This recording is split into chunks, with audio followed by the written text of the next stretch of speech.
Hawajuni, mko aje? Natumai mko sawa na mko poa. Mimi niko poa sana. Mimi naitwa Simon K. Karibuni sana siku ya leo. Na ndidamu nyitogeni muno. Ndimwiraga mukeigwa mwe haria hagirire. Wacha niongee tu Kiswahili cause ile interview niko nayo leo ama ile kitu nafanya leo nitakuwa naongea na Kiswahili. Na kama uko hapo na uja subscribe kwa hii platform, kindly make sure umesubscribe na umefinya notification bell. At least nakwambianga hiyo ndio njia yenye unaweza kuwa unanisupport nayo. So karibuni sana siku ya leo. Na leo nilikuwa nimeenda pande ya Naivasha. Kuna story nilikuwa nimecover like 2 days ago. A lady who came here alikuwa amevalia kama Muislamu na tuka have interview na yeye, na najua kuna watu wengi sana wameiwatch cause naona kuna watu wameiwatch, imeenda vizuri. Na kama haujaiwatch unaweza angalia ile story nilikuwa nimeweka like 2 days ago, ama naweza ipina hapo uone. Na venye huyo madam alikuwa anatoka huku, tulikuwa tumeconclude ile story yenye alikuwa amekuja nayo hapa ilikuwa ya uongo. Na mliona hiyo, najua mnajistaki kurudia kila kitu. Mnaona venye kulienda, na akitoka hapa nikampea some cash ndio aende aweze kuhama, juu alikuwa ameniambia anaishi na mwanaume fulani na huyu mwanaume anamtesa sana. So nilikuwa nimemwambia nitaenda kumtembelea on Sunday, na nilifanya hivyo. Juu venye alienda, venye alitoka huku akaenda immediately the following day akapigiwa simu na producer wangu na akasema ati ashahama. So nikakuwa na interest ya kwenda kujua mahali amehamia na venye anaishi. Tukapangana na si tukatoka hapa, na juu alikuwa amesema amehamia na Naivasha mahali kunaitwa Banda. Tukatoka hapa asubuhi, tumejitayarisha vizuri. Na juu nilikuwa nataka at least huyu mama ajisimamie hata kama anaenda kwa platforms zingine akidanganyana, cause pia nilikuwa nimeona like 8 days ago alikuwa kwa platform nyingine bado ya YouTube akiongea story yake ati venye alikuwa ameenda Saudi Arabia. So nikasema huyu mama labda anafanya hii mambo yote juu ya mashida na juu ya watoto nini, so ni vizuri niende nimuone, na nikienda naweza mbaya trolley ya kuuza mayai, na tukifika huko tukimbaya trolley tunaweza mpea stock kama ya siku kadhaa. Na tukafanya hivyo, tukanunua trolley, tukaibeba kutoka Nairobi. Ilikuwa ni hassle cause pia trolley kuibeka kwa boot nini hivyo ilikuwa tu ni hassle by the way. Na tukachukuana na producer wangu na marafiki zangu. Nilikuwa na DJ Ranjos na rafiki yangu mwingine anaitwa Mbogo, all the way to Naivasha. Na tukaenda tukafika, sasa tukaanza kuulizia Banda, si karibu watu wenye wako Naivasha. Mnajua Banda ni mahali utaingia. So tukaenda tukaulizia hadi tukafika mahali mama alikuwa anaishi. Mahali alikuwa ametuambia amehamia hapo. Na venye tulifika hapo, sasa I think kutoka hapo mtajiangalilia venye kulienda, juu kila kitu sasa iko kwa hii video. Na naweza taka mjiangalilie juu, wacheni niwaambie, hey, leo nimejionea maajabu. Leo nimejionea maajabu sana. Na kitu yenye ilifanya nikuwe na interest sana kufuatilia hii historia ya huyu mama, cause at a point nilifeel kabisa anadanganyana. Hata venye aliniambia ati amehama kutoka Nakuru akakuja Naivasha. So my question was, kutoka Nakuru hakukuwa na estate zingine ama towns zingine, aliona tu kuja hadi Naivasha. Tena hata kufika Naivasha unaenda hadi hiyo mtaa inaitwa Banda, na ni mahali pako ndani sana. So nilikuwa najiuliza huyu mama alijua aje huku. So nilikuwa na feel kuna venye hizi vitu haziingiani vizuri. So nikasema lazima nifuatilie hii kitu hadi nijue ukweli. Na juu nilikuwa nataka kabisa, juu by the way kuna watu wamezoea sana, wanakuja social media, mtu anakuja tu na story ya uongo, anakuja hapa anaambia tu watu nini atengeneza story yake, alafu watu wanaanza kumchangia. Na hiyo kitu by the way mimi feel vibaya sana.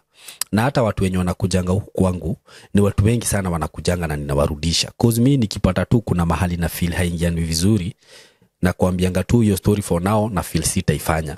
So mama venye alikuja hivyo, actually hata venye alikuja huku mara ya kwanza, juu venye nilisikia kuna vitu haziingiani, nikaambia producer wangu nataka tuanze kurekodi kitu tujue mahali itaishia. Ndio at least watu wenye wanafanya tabia kama za huyu mama na wenye na wenye labda wanafanya kwa platform zingine, si kwa Saimo peke yake, ikuwe funzo kwake. So I think siku zake za 40 days zake zilikuwa zimefika.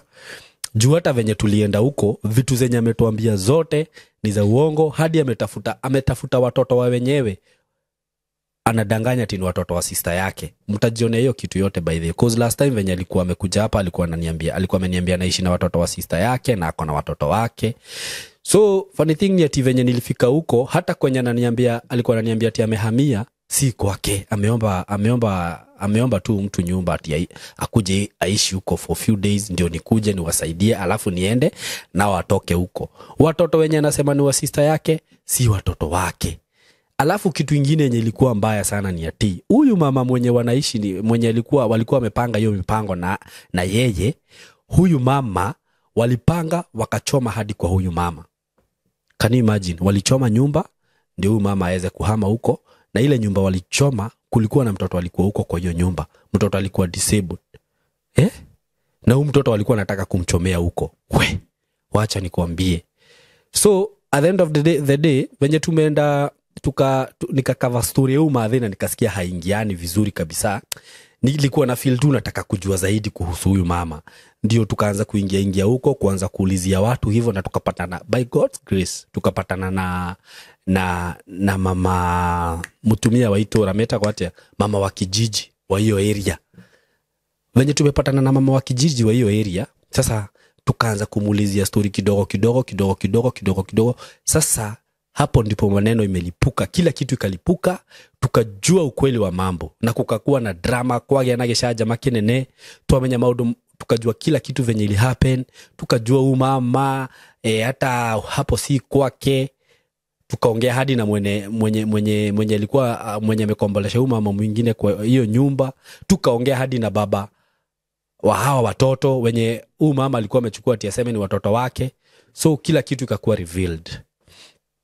Na naweza taka tuka hapo watch kila kitu venye imehappen.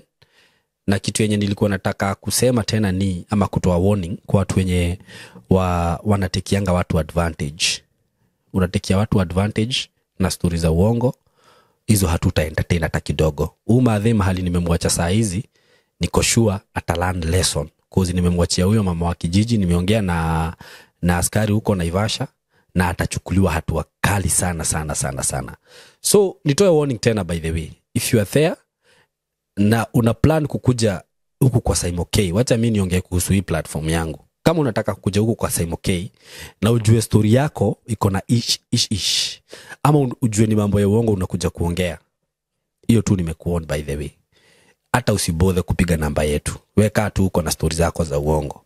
Hapa tunataka tu vitu genuine, cause hawa mama saa zingine ama hawa watu wanakuja kuongea stories za uongo wanaharibia hadi watu wenye wanakuanga genuine. Unapata mtu anakuja tu na story yake iko sawa na ako genuine na ako na shida, lakini watu wanafeel hapana, watu wamekuwa unaget, sasa wanaharibia kila mtu. So hii ni warning natoa by the way. Kama unakuja huku kwa Saimo, be warned. Na mimi nitakushika tu, cause najua tu tricks zenye nitatumia hadi niache nimekushika. So naweza taka tuka hapo watch hii story. By the way, it was so hectic, kila kitu imekuwa tu taya sana. Hata saizi tuna record hii video, saizi ni usiku juu saizi ndio tu tumetoka Naivasha. Saizi ni saa 6. Saizi ni saa 6 inaenda kufika. So watch tu hii story. Na najua na kwa wale watu wenye maybe mlikuwa reach out kwa huyo Madhe, maybe mnaweza taka kumsaidia. Sasa hiyo msimsaidie sasa ati juu umemuona kwa Saimo. Sasa labda umsaidie juu yako wewe kutaka. At the end of the day tumepata kuna mzazi ama kuna huyo baba mwenye hao watoto alichomewa nyumba na huyo mwenye walikuwa naishi naye, sijui kama ni bibi yake ama ni girlfriend yake. Amechomekewa na kila kitu, hana kila kitu saa hizi. Nyumba yake imechomwa, nguo zake zimechomwa, hata mtoto wake alikuwa anataka kuchomewa huko. So kama uko hapo sasa, kama unaweza taka kuassist, mimi naweza taka sasa msaidie huyo mzee juu saa hizi ako stranded, hana mahali pa kuishi, na najua mtaangalia story yote hapo mwisho. Tumepeana namba yake, so karibuni sana.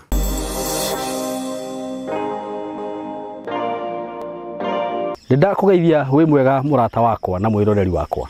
Maritwa makwa njitagwo Saimo K, karibu sana ndakunyita ugeni muthenya wa umuthi.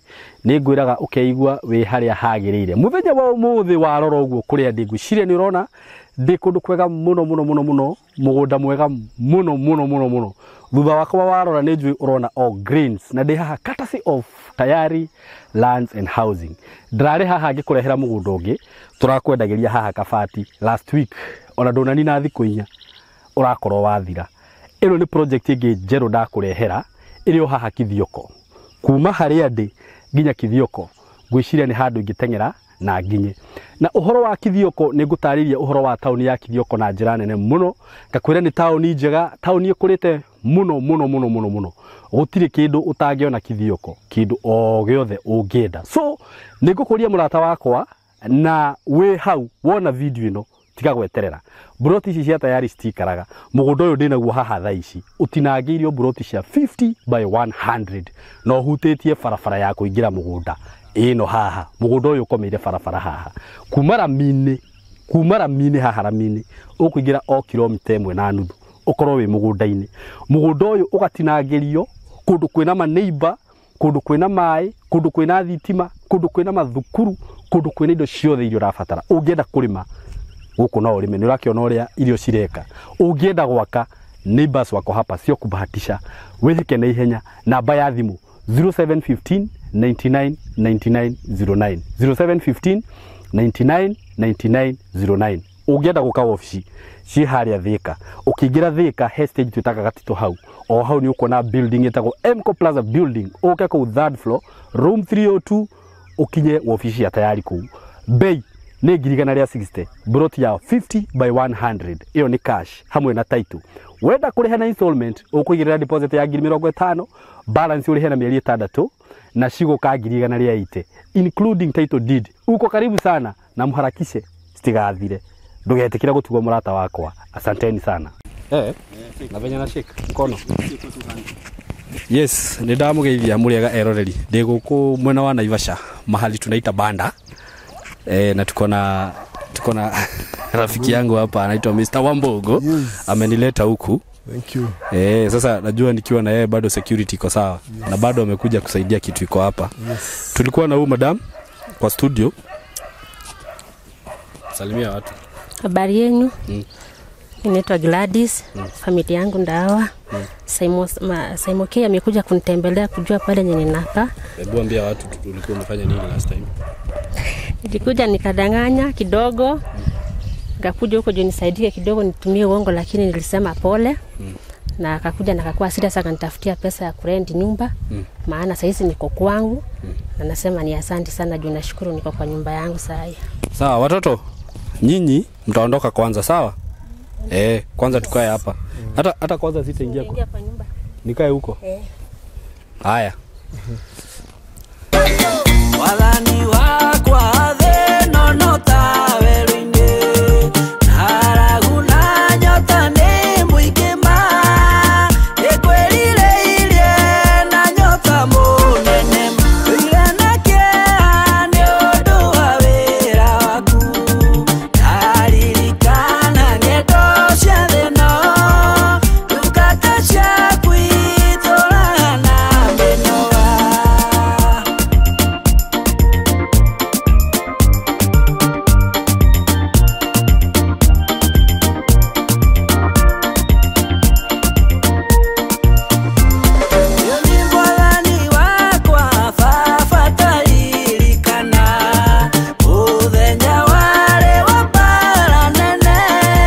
Yes, karibuni sana marafiki zetu. Tuko hapa siku ya leo pande ya Naivasha mahali kunaitwa Banda. Niko hapa na Mr. Wambogo na huyu mama tuko naye hapa leo. Na tulikuwa tumefanya story ya huyu mama just few days ago, like 2 days ago.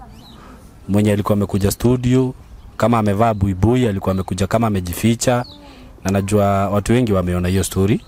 Na nilikuwa nimesema nitakuja kumtembelea, nitakuja nijue mahali anaishi. So leo nimekuja na nashukuru sana juu yenu wenye mmekuwa mkiwatch hiyo story, wenye mme reach out. So God bless you so much. Na sasa nitakuwa naongea na yeye siku ya leo ndio tusikie kila kitu mahali imefika. Wambogo is one of my friend. Yes. Na ni supporter mkubwa sana wangu. Hata venye aliona story ya madam aliniambia anaweza taka akuje tutembee huku. Alisikia nikisema nitakuja kutembea huko, akaniambia anaweza taka kukuja na mimi. So that is why he is here. Na Wambogo. Yes. Ngodo geithania na. Ndageithania. Tondu ni wega ni kiama gukinya mundu gwitwo Saimo. Ni ukwaria githweri kana githweri. Githweri. Githweri tu ndaraigua Gikuyu. Aski. Usikia Gikuyu? Unasikia Kikuyu? Anasikia kila kitu. Hai, kwa hivyo huyu ni Mkikuyu mjanja. Ni Mkikuyu mjanja. Hiyo nasema sijuka utavaa hivyo ndio. Iko sawa hivyo. Kama giyo. Yes, thank you. Ni vizuri. Huyu madamu akuwa na jua Kikuyu kwa sababu mahali anakaa kwa Kikuyu. Kweli. Unajua Kikuyu siku moja itakuja kukua national language. So utakuwa unaenda unauliza unajua Kikuyu? Kama hujui, wewe inakuwa wewe ni Muganda ama Msomali. Thank you. Ni wega kegethie roreri. Tondu mwiroreri ni mundu wa bata. Niguo. Na ni njui no utumaga uke gikaro-ini ta giki. Very true. Aga support. Na agakuhe hinya. Na erori makuhoyagira muno Saimo. Dio kana umenyaga uguo. I know. Ni wira urutaga. Niguo. Tondu ni wira wa bata. Very true. Na naingi managiria makaremo. Nima. Actually urutaga wira utategemeire mushara.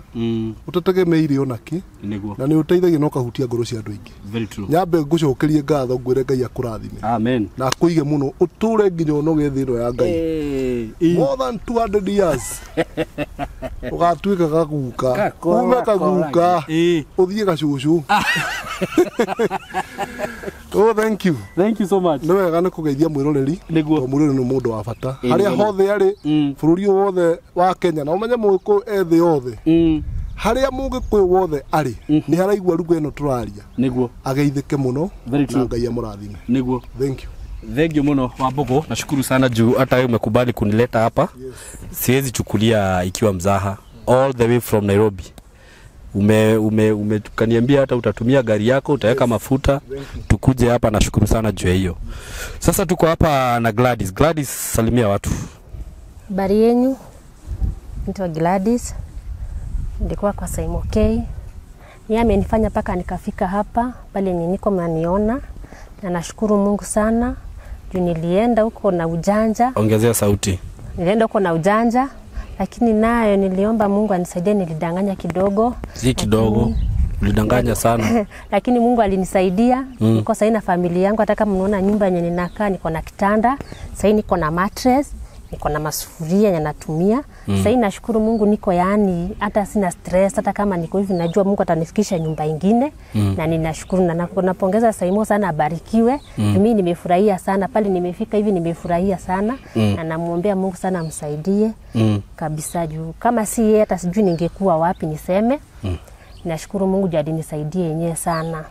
Sawa. Pesa.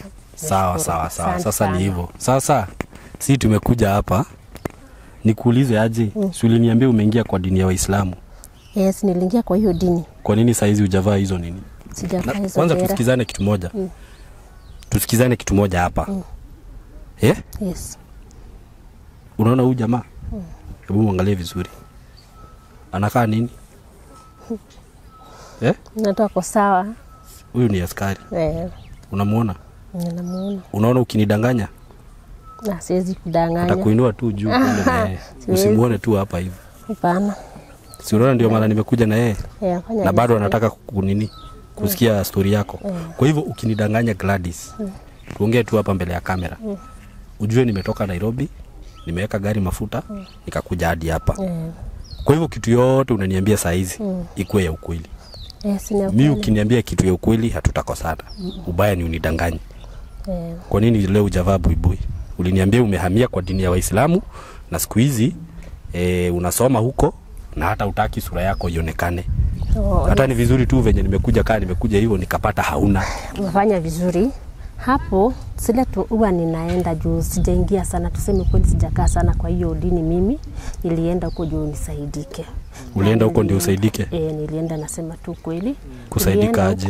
Kama yani chakula huwa wanapeanga watu. haya na manguo. Sasa nilienda huko, nilienda juu nipate usaidizi. Kwa hivyo si ati uliingia huko? Hapana, nilienda juu nipate usaidizi kidogo ya watoto. Na nikiona nanipeleka mzuri ning'ang'ane hapo. Hivyo juu nilisema niende, lakini sasa juu nikaenda juu nisaidike. Kenyewe tulipewa chakula, siwezi ongea uongo. Tulipata chakula na tukapewa manguo kidogo, lakini sasa wakati nikaona bado siwezi elezea ati napitia, hiyo niliogopa. Lakini ilibidi nijifunike juu nilikuwa kwa Saimokei mbele. Lakini yeye alikuwa ameniambia ile waenda hivi, nilikuwa niende nijieleze Saimokei, lakini shetani iliniongoza, nikaongea nikusema sikukuwa na tukapingana kabisa na Saimo. Lakini niliona mijo mbaya, lakini nilishukuru sana. Sasa hizo nguo ziko wapi? Nguo ziko kwa nyumba.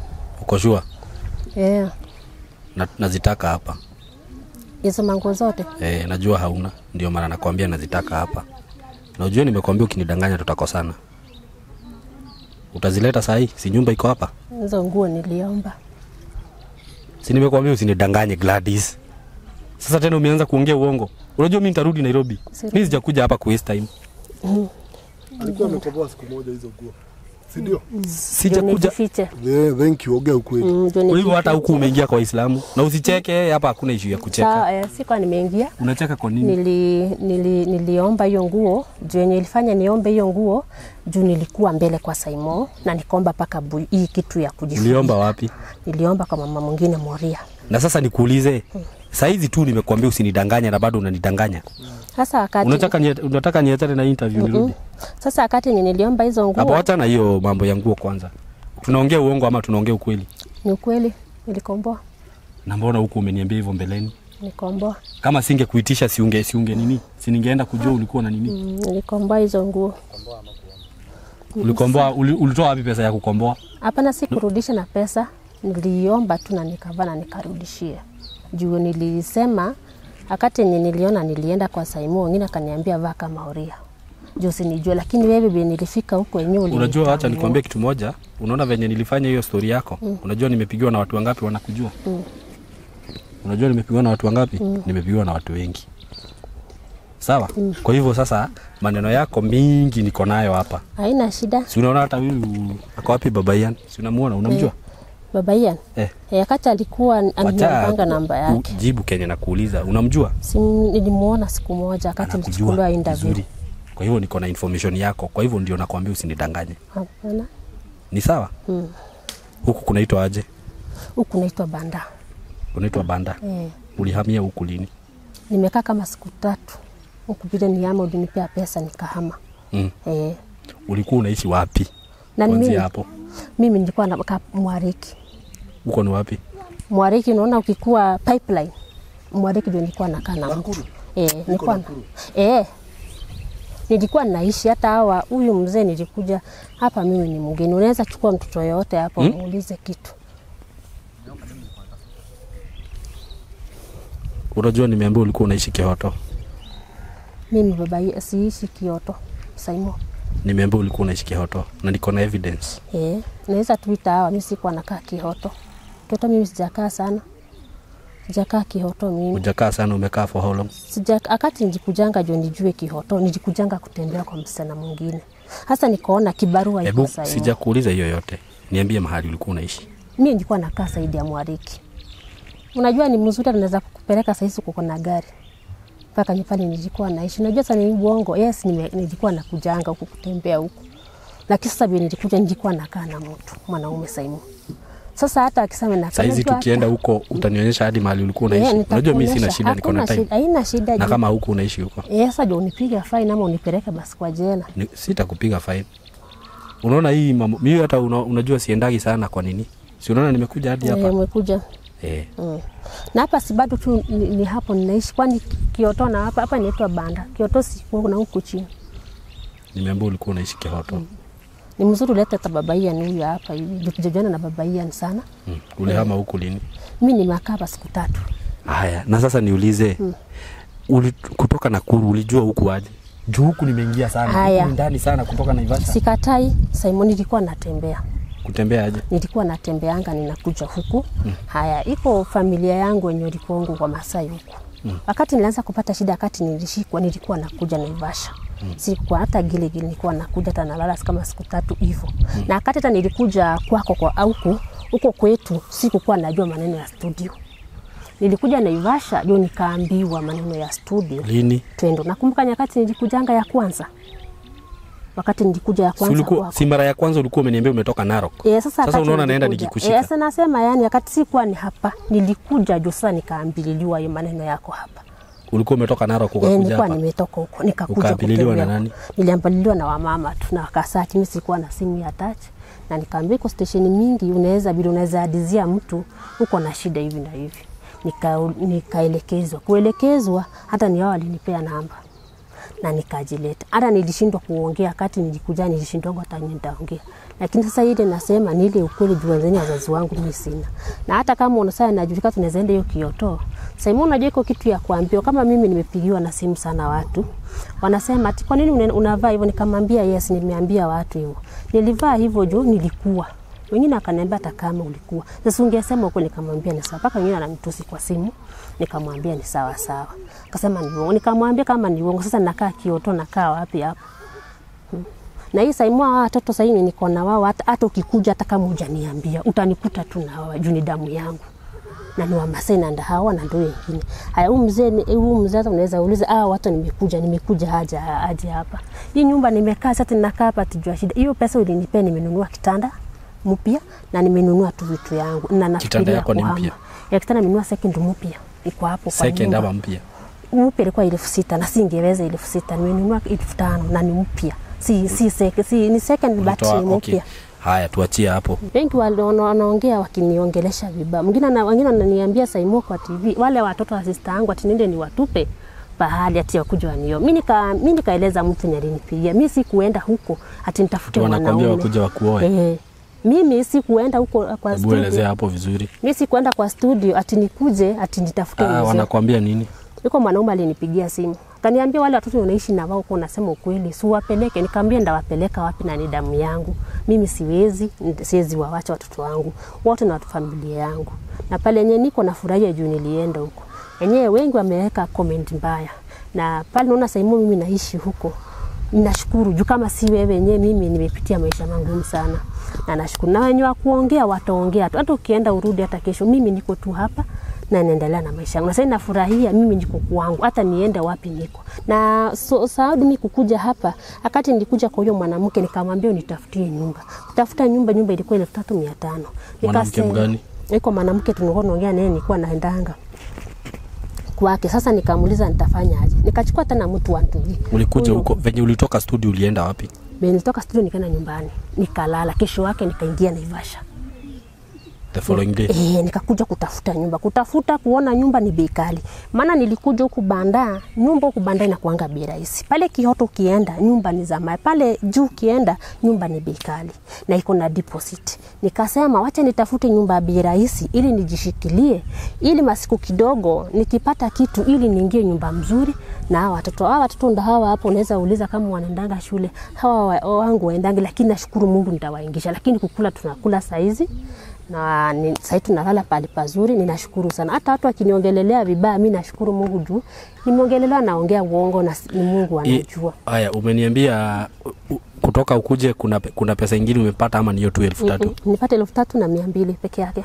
Na sasa nikuulize hata ni mzuri juu hata sikuwa nadhania hata watu watakutumia kitu. Juu watu wengi wanasema umeongea uongo. Ulitoa wapi? Mimi nilikupea 5,000. Si ndio? Na huko na pesa nyingine ama ulikuwa nayo? Hapana, ni ile tu pesa nilikuwa nazo. Ulitoa wapi pesa ya kununua kitanda na ya kulipa nyumba na ya kununua kiti? Si nimeona uko na kiti. Hii kiti ni scrap.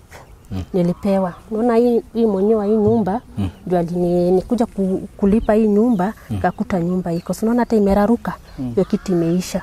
Hata inaanguka. Nikamwambia acha nikae na hii kiti juu hakuna kitu watoto watalalia na walalie. Haya mattress ni mpya unaona iko hapo. Na nikasema acha hiyo kiti kae na tu vitu. Hiyo kiti inanisaidia juu sina hizo malazi mingi ya watoto. Mimi naweza lala kwa kiti, watoto wangu walale kwa kitanda. Na hiyo mashiti nilinunua ni mpya. Hizo unaona. Nikasema acha nikae. Hii nyumba nalipa 1,200. Nikaona hiyo ni at least uwezo wangu ilikuwa inafika hapo. Sasa watu wenye wanakupigia simu wanakuambia aje? Haiko tu mama alinipigia huyo pasta ananiambia shida inaingishanga mtu pale mingi na uongo. Tena sasa shetani yamongoza kila pahali. Kwa hivyo hiyo usijaribu kufanya watoto ama uue bila nisikia ulisema unataka kuua watoto kwa Saimu.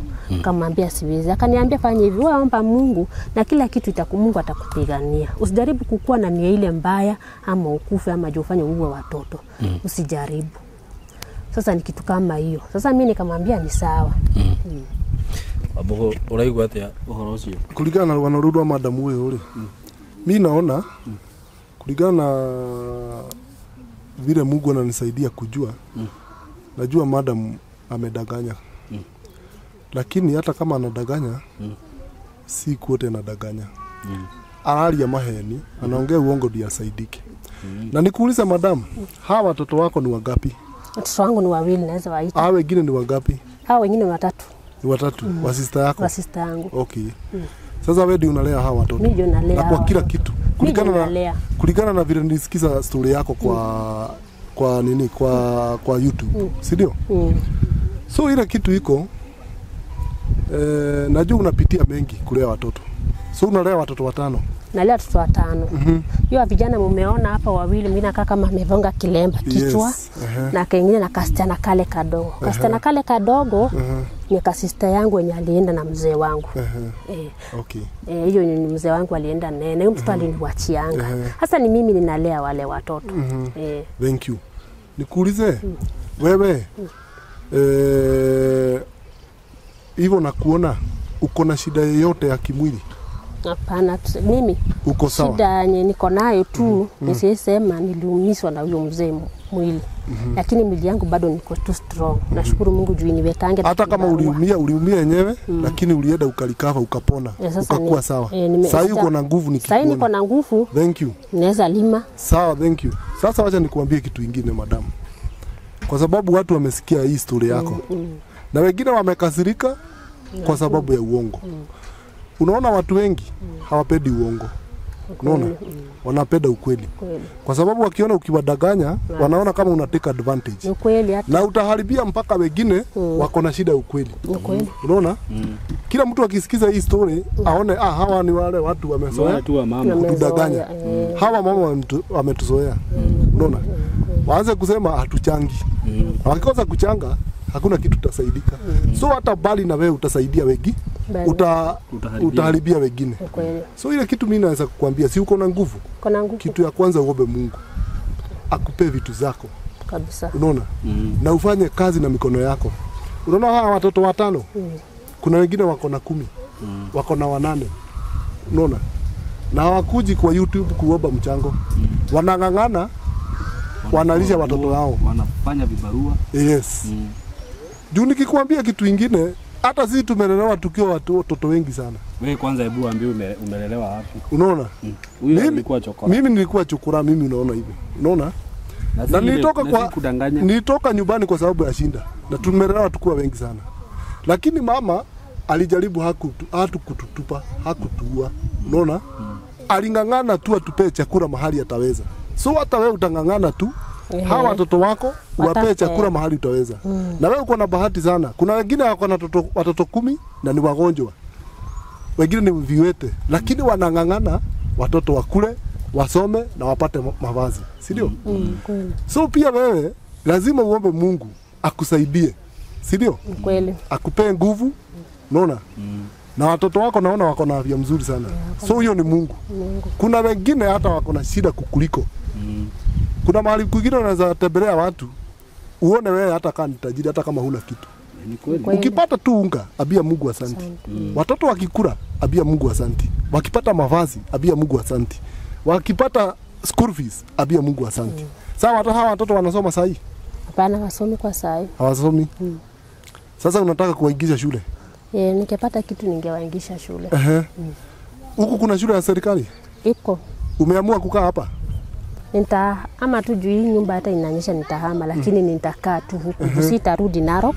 Na sitarudi pale nilikuwa. Nitakaa huku, Mungu anisaidie. Na nikipata pale pengine hata kama niko Nairobi nikienda nikisonganga maisha ikienda, nitashukuru Mungu. Na tukikusaidia tuhakikishe hawa watoto wameingia shule. Nitafurahia. So wewe wakiingia shule uko sawa? Wakiingia shule mimi nitangangana na kila kitu. Watoto watakaa bora waingie shule. Mimi nitangangana hata kama ni nyumba nitakaa. Bora watoto wameingia nini? Shule. Na nitasema jambo moja. Enyewe iko wakati nimekaa Narok na nilishikwa. Nikakaa jela siku 3. Juu ya watoto. Na vile niliwachana na mzee wangu, maisha ikaenda ikakuwa hivi. Dunia alikuwa ananisaidia. Wakaenda wakashikana na sister yangu, tukapigana, nikatoka huko. Na tena watu vile nilikuwa nimeseoleka huko wakaona hawezi nisaidia. Kutoka kwangu mimi nilitoka jela, nilishukuru Mungu juu niliambia polisi ukweli. Nikawaambia bila ninaishi. Na kweli aliongea akaona ni ukweli, akanitoa. Kunitoa nikakuta familia yangu wako sawa na nikaamua kutoka huko. Na hata Wamasai wetu wa kunisaidia. Acha tu niongee ukweli. Jo mimi niende kwa YouTube hakuna Wamasai mmoja nisaidia. Na mimi hata kama mimi ni half caste na Mkikuyu hakuna mtu nisaidia Wamasai. Nimesaidika na Wakikuyu wamenisaidia sana. Pale nimefika. Na nashukuru Mungu awapatie nguvu wenye nimesaidika. Nimepitia shida mingi sana. Lakini nashukuru Mungu sana malugha ananisaidia ni tofauti kuliko yangu. Lakini nashukuru Mungu amenisaidia kwa hiyo njia na watoto wangu sasa pale yako nashukuru Saimo sana Mungu ambariki. Pale nimefika nashukuru hata kama wananiharibia mimi nashukuru kabisa na nimesema asante juu kama si Saimo ningekuwa njia mbaya na sikujua niko njia yenye hata sijui ningekuwa wapi. Juu nilikuwa najiachilia tu vile wale watoto wakule. Lakini mimi nilishukuru Mungu. Saizi niko mzima hata naomba Mungu kama magonjwa yanipata nashukuru Mungu. Aninene na nikuwe na afya mzuri. Sasa familia yangu. Nikuulize aje? Venye sasa juu uko na nyumba. Utakuwa na uko na watoto wako hapa. Na watakuwa nakula nini na utakuwa nalipa nyumba na nini? Mimi Saimo nashukuru Mungu niko na nguvu, nitalimia watu. Nitatafuta kazi ya kufua. Na mbona huko unafanya hivyo kitambo? Nitatoka niende. Nilikuwa naenda paka sipati kazi. Pale nifike nikuje hivyo Saimo nilidanganya. Sikukuwa napata kazi. Nilikuwa naenda sasa tunalala njaa kwa hiyo nyumba. Vitu wote hata hiyo mzee alichomanga vitu. Tukukuwa na vitu paka hata nguo tukukuwa na. Kukuja mimi hapa nilikuja juu watu wanijui. Niliona hata kwa wanashinda wakiongea lakini watu wengi wanijui. Hata nikupigiwa simu mimi watu wanijui. Nikasema tena at least nikuja hapa niona maisha yangu iendelee na naamini maisha yangu itaendelea. Nitaenda kazi kama watu wengine na nifanye na nikuje nikule bora watoto wangu wameenda kibarua siyuko kufinyana na mwanaume ama ati kunipea stress nyingine. Sasa venye ulitoka Nakuru huyo mwanaume mlionana naye ukihama ama kulienda aje? Huyo mwenye mlikuwa mnaishi naye? Wakati nilitoka huko alitoka kaenda kazi yake anaendanga. Anafanya kazi ya mjengo. Mimi bila alitoka hata bila nilikuwa aliniuliza tu ulikuwa wapi wewe? Ulikuwa wapi? Mimi nikamwambia nilikuwa nimeenda kutembelea marafiki yangu. Kaniuliza kwa nini sikumwambia. Nikamwambia mimi nilienda sikuweza kukuambia. Lakini nikatoka mimi nikakuja. Kati alienda na mimi nikachukua tungo kidogo na vitambazi kidogo nilikuwa nikachomoka.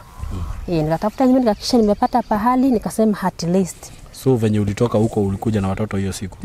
Nilikuja na watoto hiyo siku na nilikuwa nimetafuta nyumba nimekuja nikaawacha kesho yake. Leo natafuta nyumba peke yangu nikarudi. Nikakuja nikatafuta nyumba nikapata pahali hapa. Juu nilienda ambayo iko na deposit. Haya hii yenye niliangalia hapa iko na deposit. Nikasema sitawezana na hiyo deposit juu tusikose kitu ya kukula watoto.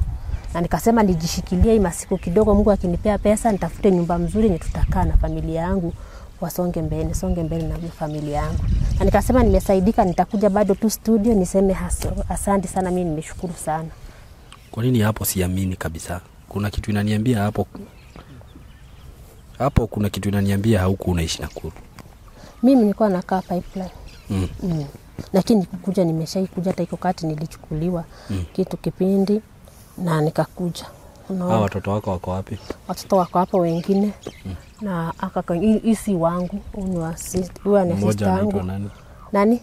Watoto wako. Anaitwa Diana. Niambie watu majina yote. Anaitwa Diana. Kwanza niziandike hapa ndio wakuje niwaulize. Na uniambie majina zote 3. Ndio kama unanidanganya nishike. Hakuna shida. Mmoja anaitwa Diana. Diana nani? Mtambi. Mtambi. Sorry? Mtambi. Maasai hiyo. Kwani unataka kunichapa? Mtambi nani? Na Mtambi Gladys.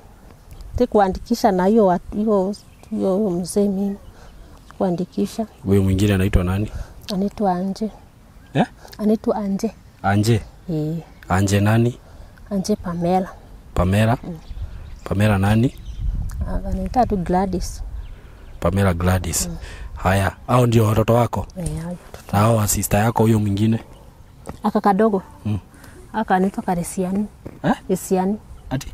Esiani. Hebu andika hiyo jina hapa. Sije kuandika. Esiani. Esiani. Kale. Esiani nani? Esiani na Shipai. Na Shipai. Na Shipai. Na Shipai. Na huyo mwingine sasa, hao wengine wawili gani vijana? Anaitwa Ng'ang'a. Ng'ang'a. Wale ni Mkikuyu. Sije baba yao alikuwa Mkikuyu. Huyo sister yako mwenye alikufa? Mzee yake sijui alikuwa Kikuyu, hata sijui. Ng'ang'a nani? Sijui mzee wake, lakini nitasema sijui anaitwa. Wewe usianze sasa kunibeba ujinga. Hapana, nasema jina mbili, lakini baba yao. Umekaa na mtoto miaka hiyo yote na ujui majina yake 3. Umekaa nao miaka ngapi? Nani? Hao watoto? Nimekaa nao miaka 6. Na hujui jina ya mtoto. Sasa ukitaka nichemke sasa nitachemka kama kitu kingine sasa. Yani mbili. Unakaa na mtoto na ujui majina yake 3. Sasa bila kukuwa analea Saimo hao watoto. Umekaa na hao watoto miaka ngapi? Miaka 6. Wewe unaona hiyo kitu ki make sense? Miaka 6 unajui umekaa na watoto. Najua hizi zingine hizi. Lakini majina 3. Baba yao alikuwa anaitwa nani? Babake alikuwa anaitwa sijui Maura sijui nani. Jina pili. Ng'ang'a nani? Ng'ang'a kitu John. Sorry? John. John Ng'ang'a. John Ng'ang'a ndo huyu. Umeniambia huyu si wako. Nasema ni wa sister yangu. Usipite kwa kamera. Rudi hivi. Rudi hivi. Ng'ang'a rudi. Kuja hapa. Kuja hivi na usiangalie kamera. Kuja kama umeangalia na huku. Kuja. Wewe. Usiangalie kamera, kuja hivyo, kuja hapa. Nakwambia kuja hapa. Kuja hapa. Mimi nimekonja. Unyamaze, kuja. Kuja hapa. Unaitwa nani? Ng'ang'a nani? Zakaria. Zakaria. Unaitwa Ng'ang'a Zakaria? Ngoja. Baba yako anaitwa nani? Sina baba. Una baba? Na mam? Ndiye. Una mam? Mamu anaitwa nani? Botiga, nyamaza kwanza. Hebu enda pale, kimbia pale alafu ukuje. Kimbia ukae hapo. Ukae hapo kijana. Pole. Mama yake alikuwa anaitwa nani? Nani? Mama yule. Mama yake Nusru. Nusru. Kuja, Ng'ang'a. Kuja. Usimame pale. Kuja venye tu umekuja. Kuja tu venye umekuja. Usiangalie kamera. Si ndio? Kuja hivyo. Mama alikuwa anaitwa nani? Mama, ujue nimekuletea kitu. Ukikosa kuniambia sitakuja. Mama alikuwa anaitwa nani? Sijui. Ujui kwa nini? Anaweza kukosa kujua juu kama aliacha wakiwa mdogo. Mama alikuacha akitoshana aje? Kama mdogo. Ukiwa na miaka ngapi?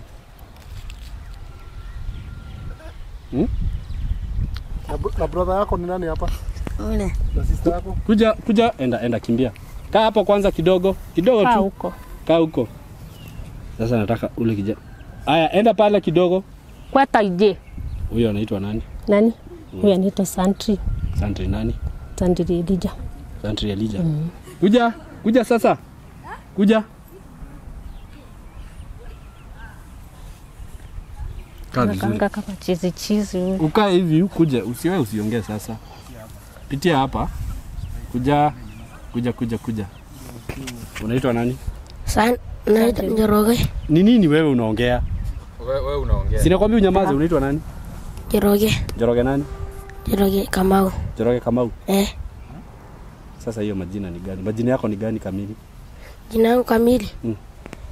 Ni Sandri Jacob. Sandri Jacob. Unipe majina yako. Unaitwa nani? Sandri Jacob. Nitoka itama health. Wewe nyamaza. Ongea vizuri. Tutakosana na wewe. Sawa? Na Njoroge ni nani?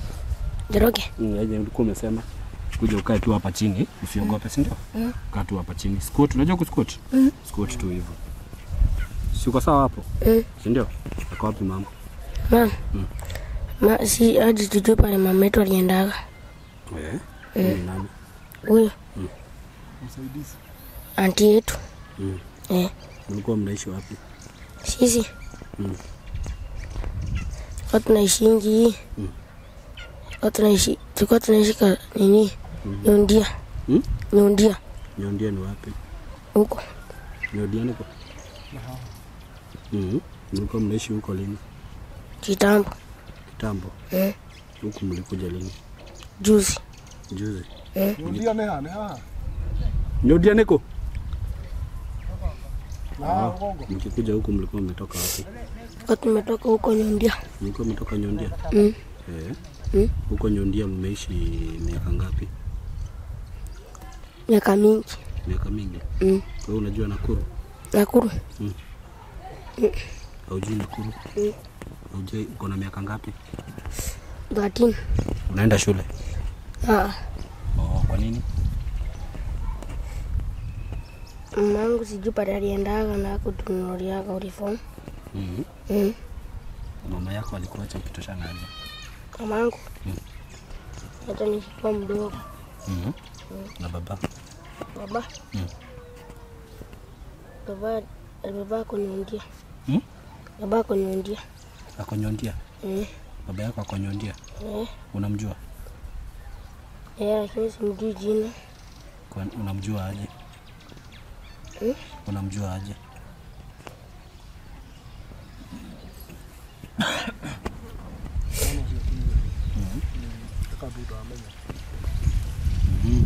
Kwa hivyo mlikuwa mnaishi Nyondia? Brother yako wako wapi? Baba yangu ndio mwenye alikuwa hapa. Anaitwa nani? Huyo. Anaitwa Nganga. Nganga nani? Nganga Zakaria. Na wewe? Sandra Jacob. Sandra Jacob. Na wewe mwingine wenu? Gani? Mko na mwingine hapa wewe? Ni anaitwa nani? Anaitwa Nanyu. Nanyu. Nanyu nani? Nanyu Petera. Nanyu Patela? Kuna jina kama hiyo hapa. Okay. Uko na kazini yako hapa? Kazi? Anaitwa nani?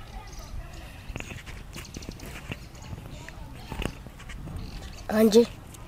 Anje. Jina lake? Sawa, nitakuja pale kukubaia kitu, si ndio? Pitia hapa. Usiangalie kamera, si ndio? Pitia hapa. Thank you. Leule. Kuna kitu nimejua kuhusiana na huyu mama. Ile kitu nitakwambia umefanya mzuri kwa kukaa na hawa watoto. Kwa sababu mimi nasema kuliko kuacha ama kutupa watoto, beta kukaa naye hata kama kuna shida uwasaidie. Na mimi nasemanga beta kuomba wanyita andwa wendi mwega. Dikiriria neraria maheni. No na akĩarĩgia maheni rĩ. Munyakore na guo rĩ. Ndiguikara na twana tũrĩkũ. Wewe na kikana ũraikara na tu. Ndũthikĩrĩria. Tu ũraikara na tu. Achana tugana thimũ. Ndĩreciria atĩrĩrĩ. Mũtumia ũyũ tũikara na ciana icio. Tondũ wa rĩrĩ. Kana kau rĩ. Kũringana na ũrĩa ndona rĩ. He ũndũ wa gũkũnjĩtwo. Tondũ no igua rita rĩa mbere kauga rĩtwa rĩake no. No na ka mbere no ugo hau hena kaundu gataraingirana. Sasa nani Gladys, unajua hizi story unaona nikifanya nafanyanga kila siku. Kwa hivyo naweza kuambia mahali panaenda vibaya. Na ndio maana uliona ulikuja studio immediately nikakwambia wewe kuna kitu unaficha. Mbona unanidanganya? Na nimekuambia usinidanganye. Aje? Umenidanganya hadi majina ya watoto. Mtoto hajasama. Sasa hujanidanganya, tuko kwa kamera. Unataka tu rewind tuone. Aje sasa kuhusu ati ninakaa wapi? Mtoto ulikuwa umeniambia mtoto anaitwa nani? Nimesema anaitwa Nganga. Na venye amekuja hapa alikuwa amesema majina gani? Huyu mtoto huyu yenye amekuja hapa saa hii Sandri huyu. Anakaanga na anachilianga. Na hata hawa huyu unaweza ita mtu mzima hapa kwa hii plot. Mimi hata sijui uko. Sijakaa kweli. Namjua. Mimi sijakaa huko Nyondia. Hiyo ni kweli. Yeye anajua Nyondia aje. Mimi sijawahi kaa Nyundia. Akati yenye familia yao, niseme ukweli, familia yao ilikuwa wanakaa Nyundia kitambo baba yao, lakini mimi sijakaa Nyundia. Akati nilichukua hawa watoto, bila sister yangu alipasi, nikaenda nikawanyang'anya baba yao. Sister yako alipasi lini? Sister yangu alipasi tu kitu. Alikufa sasa kwa saini na miaka ngapi? 7 kwa shimo. Ilikuwa lini? Sijui miaka, lakini alikufa. Walikuwa wanatoshana aje? Ukweli huyu unaona huyu mdogo huyu kalikuwa kana nyonya. Kadogo huyu amekuja wa kwanza. Alikuwa ananyonya. Haya, na huyu mwingine kalikuwa anatembea. Mimi wakati nilienda huko juu. Nini alifanya ndio? Nini alifanya? Aliuawa. Na nani? Aliuawa na mzee. Jumana watoto wajua, nasema tu ajui mama yao. Na bila alikuwa wadogo, mimi sidanganyi Simon. Hawa watoto kweli ningekuwa na mama yao, Simon sitaki mzigo ya mtu. Aliwaulia wapi sasa? Nani? Mama yake alikufia na kurudiwa Nakuru. Aliwaulia Nakuru. Hiyo mzee alimuulia Nakuru. Sasa sijui ni mzee, si mzee wake, sema ni mzee wake. Walikuwa wameenda kufanya nini Nakuru? Mzee huyo mama alikuwa ananisaidia kwenda alikuwa anaenda anakunywa pombe, anapata kitu ananiletea. Si hivyo. Nakuru walikuwa wameenda kufanya nini? Walikuwa wameenda kwa club. Walikuwa wametoka wapi? Walikuwa wametoka kwangu pale nilikuwa nakaa. Wapi? Wariki. Kwani ni lini? Ni kitambo, si saa hii hata. Sasa mimi aliuliwa, lakini siwezi sema ni huyo mzee yake alimuua. Sitaki kusema hivyo, juu si mzee wake alimuua. Na akaacha watoto kama anahangaika. Na kama mimi ningekuwa na uwezo, yenyewe niliwacha watoto kwanza familia yao kina mzee wake. Na mimi nikaenda nikachukua watoto juu sina mama na sina baba. Nikaona watoto watahangaika huko na mimi niko uhai. Nikasema niendee watoto hawa. Singekuwa niendea hawa watoto. Lakini ndio watoto wanahangaika. Nikuulize aje? Kuna mahali niliona iko wapi nini? Kuna watu walikuwa wananipigia simu. Haya, wacha hata niachane na hiyo kwanza. Uliniambia ID yako iko wapi? ID yangu? ID yangu iko, lakini sina hapa mimi ID, nilikuwa nimechukua ya mtu. Wacha kujificha uso. Ulikuwa umechukua ID ya mtu? Nalamu unayo? Ulikuwa umechukua ID ya mtu? Ya sister yangu, na nikatumia hiyo majina. Madamu sio Muganda. Wewe ni Muganda ama wewe ni Mkale? Mimi si Muganda na mimi si Mkale, mimi ni Masai. Wewe ni Masai? Mama oneko kwa kuire. Kwa hivyo una ID? Mimi sina ID, kwa ufupi nisidanganye. Mama yangu alikufa na baba. Walifanya nini? Iko maji, babangu alikuwa anafanya ndalamia huko Nakuru. Wakakuja, baba kuja kanunua shamba Maimayo. Na kununua mimi nilikuwa na ndoa yangu. Lakini sister yangu mkubwa hakukuwa na ndoa, alikuwa tu yeye ni mtu wa kupita huko. Sasa mimi bila alikuja akanunua shamba, mimi nilikuwa tu bado kwa mume wangu. Wakakufa, hiyo maji ilikuja. Mimi nilikuwa kwa ndoa yangu kweli. Sasa ukienda mahali unatumianga nini na huna ID? Tuseme kwa duka, mimi, kwa M-Pesa hivyo. Mimi wakati nilichukua hiyo kitambulisho ya sister yangu, nilienda kwa nikaandikisha kama yangu. Lakini sasa nikasema sitachukua yangu, sasa nitachukua na mzazi gani. So haukuwa na ID? Sikuwa na ID na hiyo. Lakini majina ni ya familia yangu, mama yangu, baba yangu. Sasa saizi hata mtu tuseme akikwambia nataka maybe kukutumia pesa hivyo kama hivyo, huna ID ama passport? Ya passport siwezi sema sina. Passport itaingia na ID yangu. Na ile vidole itachukuliwa, itatoka yangu. Sasa hata umefanya vizuri kusema huna passport. Nilikuona 8 days ago ulikuwa mahali kusema ulikuwa Saudi. Ulikuwa umeenda Saudi aje? Nini? Saudi? Yes, sasa hapo uliniona, ni kweli. Hapo nilienda nikaingia channel, tukakuta channel. Huyo mtu akasema, ya achukuange story yenye si ya nini?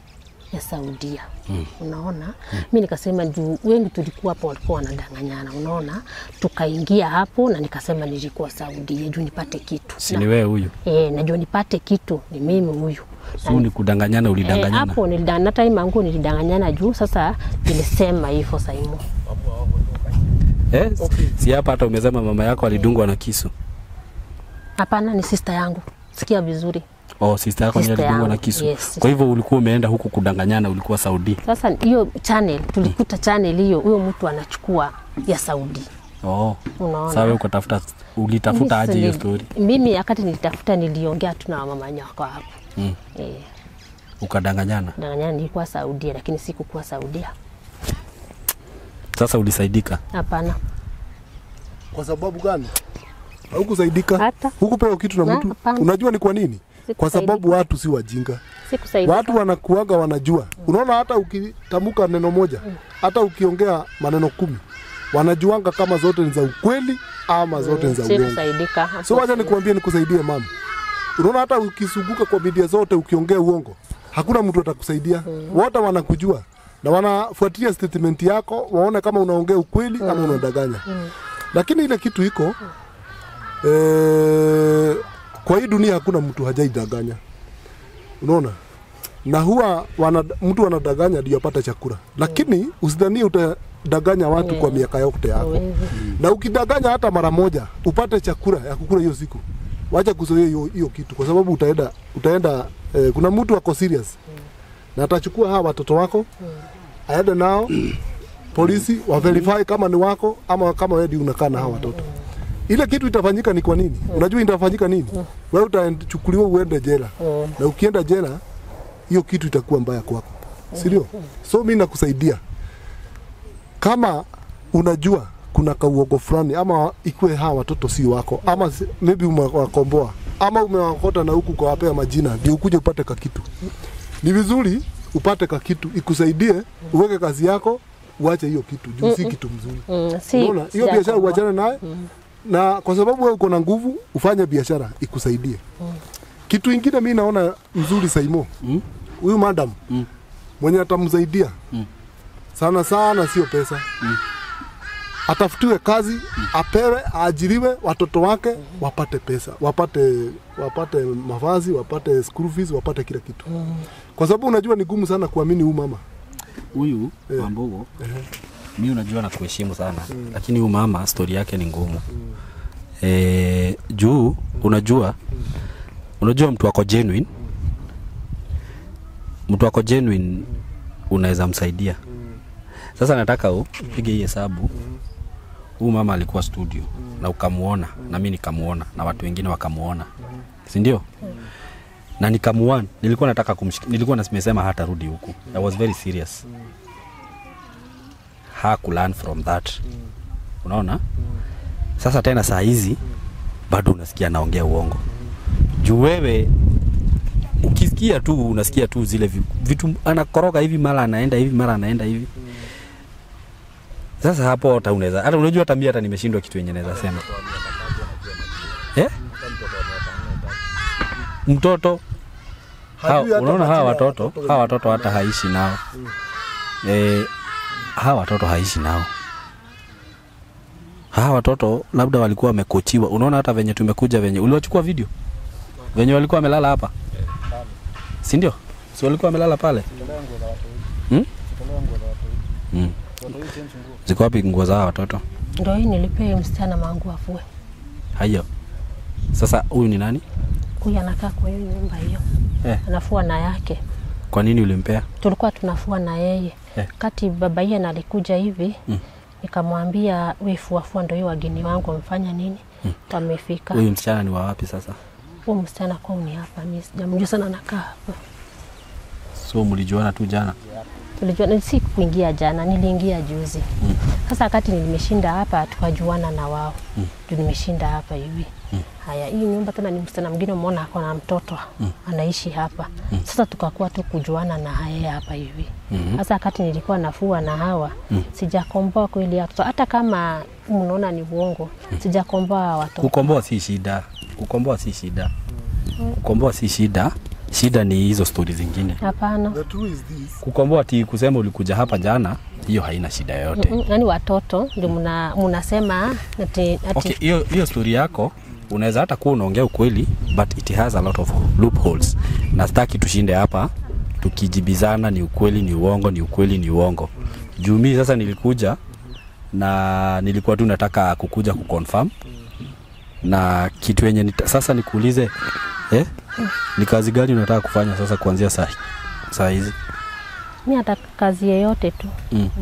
Mimi hata sitaambia watu wakusaidie. Hakuna mtu hata mmoja nitaambia akusaidie. Kwa sababu one thing cause kitu moja uko nayo, unataka kudepend sana na watu. Nimesikia hata kwa tukianzia pale ukisema Wamasai hawakunisaidia, Wamasai wanakusaidia kwa nini? Mimi nimeona nimeshikiliwa na lugha tofauti na nashukuru. Kwa nini unashikiliwa? Na wewe sio kiwete. Wewe si kiwete, wewe si kilema, uko na macho na uko na kila kitu. Una blame watu kwa nini? Wewe nani alikushikilia? Hakuna. Huyu nani amemshikilia? Huyu mwenye anatuangalia nani amemshikilia? Si ni Mungu tu amemsaidia na akajifanyia kazi. Wewe mbona unataka kushikiliwa? Unajua Wamasai hata mimi kukuja kwa studio, Wamasai wakujangi. Sijui kama unajua mimi Wamasai tujawahi enda kwa studio. Wakati mimi nilikuja hapa nikaona mashida zimezidi na nikachanuliwa na watu kwenda kusema kwa bila. Sasa mimi sitasikiza reason yako. The point is don't depend on people. Una depend na watu kwa nini? Ni nani alikuwa amewekwa mahali ati ukipata shida akusaidie? Hakuna. Ni ujifanyie kazi na mikono yako. Unasikia? Ujifanyie kazi na mikono yako. Na kitu yenye nilikuwa nimekuja kufanya nitafanya tu. Hata kama umedanganyana, lakini nitakwambia hivi. Na hata nitaambia watu hivi. Huyu hebu angalia hii kamera vizuri. I hope mnaangalia huyu mama vizuri. Mzuma onekane vizuri. Naonekana wewe? Hata mimi naonekana. Mimi hata nataka kuambia watu siku yenye watakuona kwa media wasiwahi kusaidia. Kwa sababu unapeleka uongo. Mara umeenda na story ya Saudi, mara umeenda na muangalie vizuri. Na mimi sifanyangi story za uongo. Na ndio maana nilisikia vibaya na nikasema nitafuatilia hii story na nijue ukweli kabisa. Ngojire ni mwamuona wega. I hope mmemwangalia vizuri huyu madam. Ukimuona kwa channel nyingine hakuna kana kugatea. Udure giwa ri. Niye no ndikuga tawe Saimo. No ni njura gwa na marakara. Tondu ni njura atiriri. Ni ucuga platform yaku muno. Ndigathukira ndigathukirio ni andu taya. Ugo ndamenya wina ruo ngoro tondu enda mundu rahenania. But ile kitu nitasema, huyu mama alikuwa anadanganya, lakini alikuwa anadanganya ndio asaidike na apate chakula. Lakini mimi nitamwambia hivi. Kwa hii dunia hata kitu ya kupewa haikusaidia milele. Mtu huchikiriwa, watu wanakushikilia kwa siku 2-3 ndio ujisimamishe upate chakula, upate nguvu ya kuenda kutafuta pesa ama kuenda kufanya kazi. So mimi naweza kuambia usifikirie ati utasaidiwa na hawa watu milele. Hata wao wako na mashida zao. Na mtu anakupea 200 ama 500 kama hana kitu hata ya kukula, lakini anakuhurumia. So usidhania hawa watu ni matajiri sana na wanafanya kazi kwa bidii wale watoto wao. Unasikia? So pia wewe lea watoto wako. Unaona? Na wenye unakaa na wao uko na nguvu na uko na akili ya kufanya kazi, ndio? Lakini ile kitu nitasema, hata sitasema mtu akimuona asimsaidie. Unaona? But ni vizuri ajue hiyo ni tabia ba. Unakiria goda weka ni riri. Kitu yenye nilikuwa nataka kufanya juu I think tutatoka pale nje kidogo. Yes. Si ndio? Ana ngetosha deno. Tukakasha kuitola na benoa.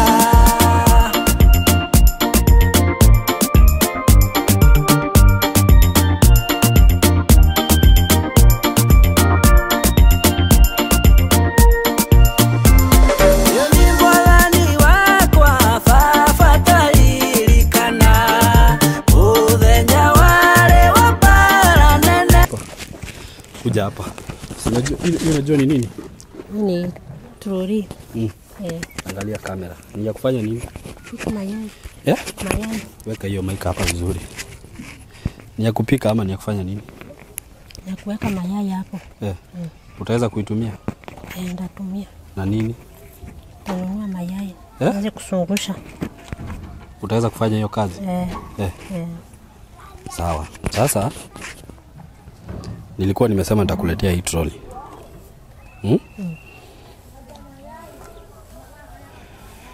Na the reason why hata nilikuwa nimesema nitaleta hii trolley ni juu ya watoto.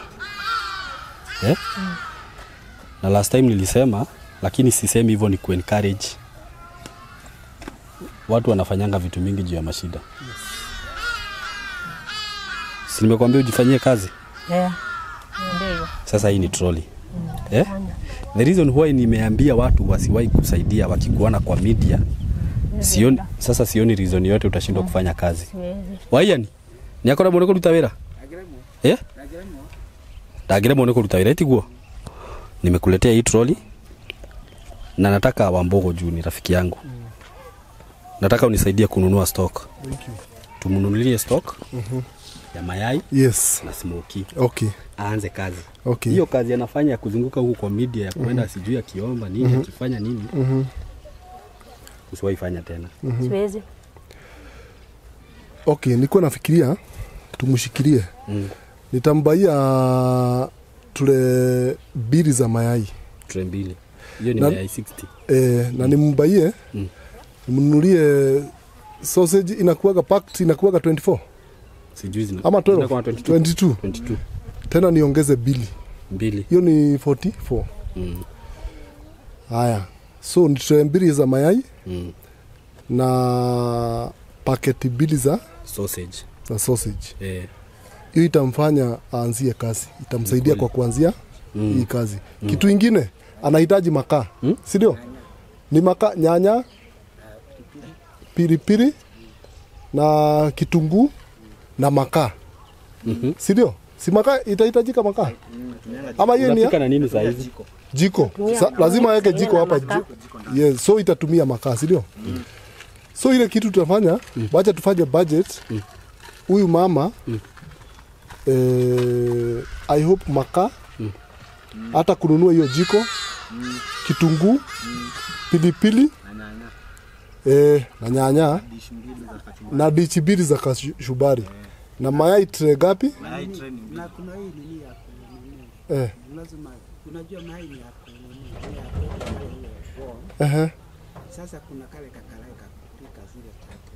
Zile nini kudip. Kudip nini? Sausages.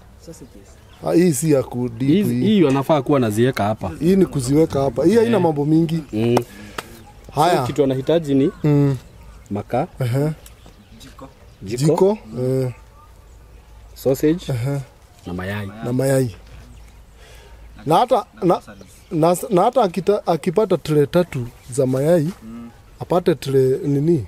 Sausage pia 3 bado ni sawa. Tutanunua mbili, sausage zitaharibika. Una fridge. Hata angeanza na mayai. Ndio kuna pale kutoka sausage. Ama buy packet moja ya smoky. Packet moja iko sawa. Na tukilipa akimaliza anachukua. Mahali italipwa. Akimaliza kwani hizo pesa atapeleka wapi? Atanunua sasa. Hii sitaki tumsaidie. Unasikianga unaambianga onyesha mtu kutaka lakini. Thank you. Wacha nitupe tray mbili kupatia tu hii. Uanzie sasa kazi. Yes. Sasa hii ukishindwa na mimi nimefanya hivyo ndio uache hiyo tabia ya kwenda kuzunguka ukidanganyana. Uongo ni mbaya. Yes. Na ujue nitakuwa nakuja hapa kukuangalia. Uko sawa, na siku yenye yake nitakuona mahali. Wewe. Siwezi enda. Sasa siwezi enda saa kwa media. Nifurahia sana. Unajua unajua mama wengi watakangi kufanya kazi. Hapana, mimi kuomba. Mimi nitajituma, mimi sipendi kuomba na shukuru Angalia kamera. Hii nitangangana na hata jioni nitokange hivi masaa mchana nisunguke kwa matauni yote nisunguke. Niweze kusaidia watoto. Unaona hata hajafurahia sana venye tumempatia. Nimefurahia. Nimefurahia kabisa. Unaona sasa Imo amekusaidia. Kama ni pesa ungempatia angerukaruka hapo. Siwezi. Nimefurahia juu. Sasa tusesese lala njaa. Nafurahia juu nitaamka sasa niende. Sitaenda ati kwa media sasa mnione. Sitaenda, nashukuru. Anasema ni asante juu sasa mimi sitalala njaa. Lakini tutafanya kazi ya kukufuatilia tuone kama unafanya kazi. Kazi nayo nitapiga. Si ndio? Hiyo kazi nayo nitapiga. Tutaweka maspai zetu. Hakuna shida hiyo nayo job. Hiyo mimi naye job. Hiyo nitapiga. Sasa hiyo pesa yote hata hakuna pesa tunampatia. Kila kitu tunanunua tumwachie. Kila kitu tunanunua tumwachie. Kama ni mayai iende inunuliwe, kila kitu tumwachie hapo. Basi. Yeye aanzie kazi. Si ndio? Sasa mimi I think ile mzigo nilikuwa nayo nimemaliza na ile kazi nilikuwa nifanye si nimemaliza. Lakini hata tukinunulia kama hata tukienda tununue mayai na tununue makaa na kila kitu. Kama hana aja na kazi ataziuza na ende. Wacha auze. Sasa hiyo ni shida yake. Siwezi uza. Sasa hiyo ni shida yake. Akitaka kuuza, wacha aende auze. Sasa hiyo ni shida yake. Hakuna hata shilingi tunampatia. Na hata watu wenye wako hapa nini online. Simu umeona tumefanya hivyo kila kitu. Siwezi. Sasa kutoka hapo, wacha aende ajifanyie kazi na mikono yake. Si ndio? Hata akona nguvu. Akona nguvu na usirudi kudanganyana. Uongo itakupeleka mahali pabaya. Imagine nimekusaidia hivyo, tumekusaidia hivyo, tumetoka na huko kuote nikijua tu ni kudanganyana unadanganyana. Jidanganyani kweli saa moja Kudanganyana ni umeenda kudanganyana ulikuwa Saudi na bado unasema hudanganyana. Anasema yani jo watoto wataenda paka shule. Danganyana. Sasa si utaweza kulibia watoto shule? Danganyana. Sasa lakini si kwa saa hii, hapa nifanye kufanya kazi ni shida yako. Nitafanya kazi. Okay, kuna kitu nataka tufanye sasa. Hata tukisaidia huyu mama kama kungekuwa na mtu atasaidia hawa watoto waende shule. Si shule ya serikali ni bure. Ziko. Ile kitu tutafanya ni kununua uniform na kupeleka hawa watoto. Na tutakuja siku nyingine tuhakikishe hawa watoto wamepata uniform na tuhakikishe wameingia shule. Wakishaingia shule ni ya serikali. Unaona? Hata kama ni kutoa kitu kidogo ya kuingia tuongee na mwalimu atawasikia. Na kulingana na sheria ya hii Kenya, lazima upeleke mtoto shule asome. Na ukikataa kusomesha mtoto unashikwa unaenda ndani. So ile kitu tutafanya, tutahakikisha hawa watoto wameingia shule ya serikali, tununue tu uniform na vitabu. Tutashindwa? Hatutashindwa. Kweli. Hiyo ndio ile kitu ya maana. Ndio hata tujue hawa watoto wanasomea kwa hii shule. Siku ile hawataenda shule, tutaraumu huyu mama. Kweli. Kweli hapo. Sawa, sasa hapo juu umesema wacha mwirore lini ya gutuashira. Na ni sisi tutakuja kuwaigiza shule. Hakuna responsibility hata moja nitakupea. Huku tunapatwa na ng'ombe. So I think tutamalizia hapo. Sasa wewe chukua troli yako, leta hii yangu. Hizo zingine kila kitu nita make sure umepatiwa na nitaionyeshana hapa kwa kamera. Ni sawa? Sasa wewe ukishindwa na kufanya kazi, useme ati sasa kazi ni kushinda ukidanganyana. Sasa hiyo ni shida yako. Hebu kuja hapa useme utaidanganyana tena. Usikie. Na uambie mwenye anatazama hapa, angalia kamera vizuri. Mimi nimeshukuru. Sitadanganyana, lakini sasa nidanganyana na Mungu akanisaidia nimepata kazi. So unaona uongo iko sawa. Nilishukuru sana, asanti. Mimi nimefurahia, niko na nguvu nitafanya kazi. Weka microphone hapo. Asante sana, mbarikiwe. Mimi niko sawa. Mimi sasa ndachapa kazi mimi mwenyewe sasa. Sasa hiyo hakuna stress kwangu. Mimi nimefurahia kitu kubwa, nimeingia kazi. Sasa kazi ni kwangu. Nimeshukuru sana na nashukuru sana Saimo. Nashukuru sana huyu. Watu wote nimesema ni asante na mbarikiwe sana na Mungu awapatie. Tena ingine awaongezee. Juu kama si mimi singekuwa kazi sasa ninaenda na singekuwa hapo. Nashukuru sana, Mungu awabariki sana. Kwa sasa mimi niko sawa. Sasa uko sawa. Sawa sana, sawa, asante. Ni uko leo. Sukuma hiyo sasa urudi nayo.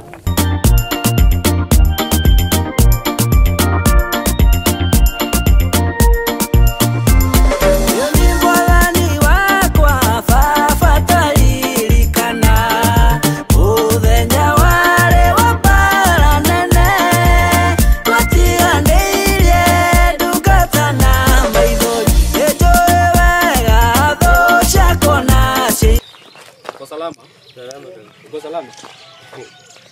Mzee ndiye mwenye hapa? Anaitwa nani? Anaitwa Zakaria.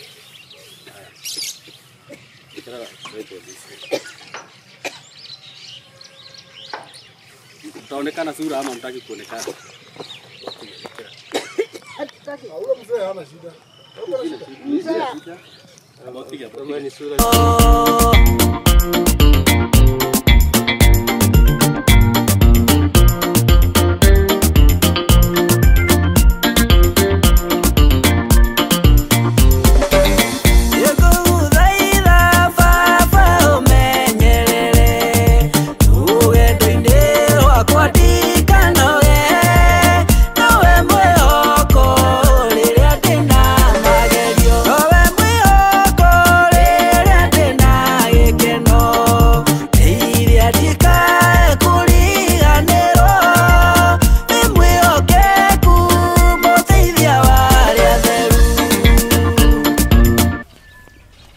Simama hapa Gladys. Hapa. Tuoka haha. Na nyambe ndaririo hanini muthuri uyu briefly. Mutumia uyu ri ama uyu mama alikuwa amekuja kwangu kwa studio juu ya mashida fulani alikuwa amekuja kusema ako nazo. Venye alikuja studio kukakuwa na misunderstanding kidogo juu alikuwa ameongea mambo mingi za uongo. Na akaongea na nikagundua alikuwa anaongea uongo. Na nikamuonya, nikamwambia asirudi kudanganyana. Aya, mtasimama tu hapa kwanza. Lakini nikamwambia, unajua mama akiwa na watoto ama baba akiwa na watoto wanapitia mambo mingi. Nikamwambia naweza kuunderstand labda ulikuwa unadanganyana juu ya watoto, juu labda huna kazi na nini. Na nikamsamehea. Tukiwa studio nilikuwa nimeita hata askari wakuje wamchukue. Na nikamwambia nitakuja kumtembelea. Nilikuwa nikuje Sunday, lakini nikakuja leo. Sasa venye nimekuja, nikakuja hadi mahali anaishi. Alikuwa ameniambia anaishi Nakuru, lakini akaniambia alihamia hapa. Huku siku kunaitwa Bada. Si ndio? Venye tumekuja, sasa nikakuja akanikaribisha, tukaenda tukaanza kushare story. Kushare story, venye tunaendelea, nasikia kuna mahali hakuingii vizuri. Namwambia tu kwa story, unanidanganya, wananiambia naongea ukweli kabisa. Na kuna hata watoto wameniletea, akaniambia ni watoto wake. Lakini majina yenye ananipea haiambatani na majina yenye watoto wananipea. Na nikamwambia hapo umenidanganya, lakini nikasema hivyo. Na tukamaliza mambo yote. Nilikuwa nimemletea troli ya mayai ndio asirudi kudanganyana. Nimpe troli na mayai aende akue anauza, at least ajifanyie kazi. Hata hizo mayai zilikuwa zimeendewa. Na huyu jamaa amekuja saa hizi. Si umemwona? Sasa mimi nikitoka hivi, huyu mama anakuja. Akaanza kutupia story. Nimesikia mlikuwa mmekuja huku. Nini? Kuna nyumba imechomeka hapa, kuna familia imechomekewa hapa. Naweza taka mkuje muone nini, hivyo vitu kama hizo. Na sisi tukakuja tujue venye tutasaidiana na wenye wamechomekewa. Juu hatuwezi rudi tu hivyo tukisikia kuna watu wanapata shida hapa. Ni vizuri tukuje tupeane story yao kwa onea, tuone venye watu wanaweza wasaidia. Sasa in the process tukiongea, ndio nikasikia sasa maneno hata sikuwa natarajia inaambatana na huyu mama. Nikasema ni vizuri nijue, na juu kila kitu tulikuwa tumefanyia hapa kwa kamera. Na wewe umenielezea kidogo venye hapa kuli happen, ndio maana tumekuja hapa. Sasa kitu ya kwanza hata naweza taka tuanzie hapo. Gladys, unajua huyu mzee? Hapana. Wewe unamjua? Simjui. Kwa hivyo hajaishi hapa? Hapana, hajaishi hapa kwetu. Umesema ulihamia huku lini? Niko na siku 3 sasa.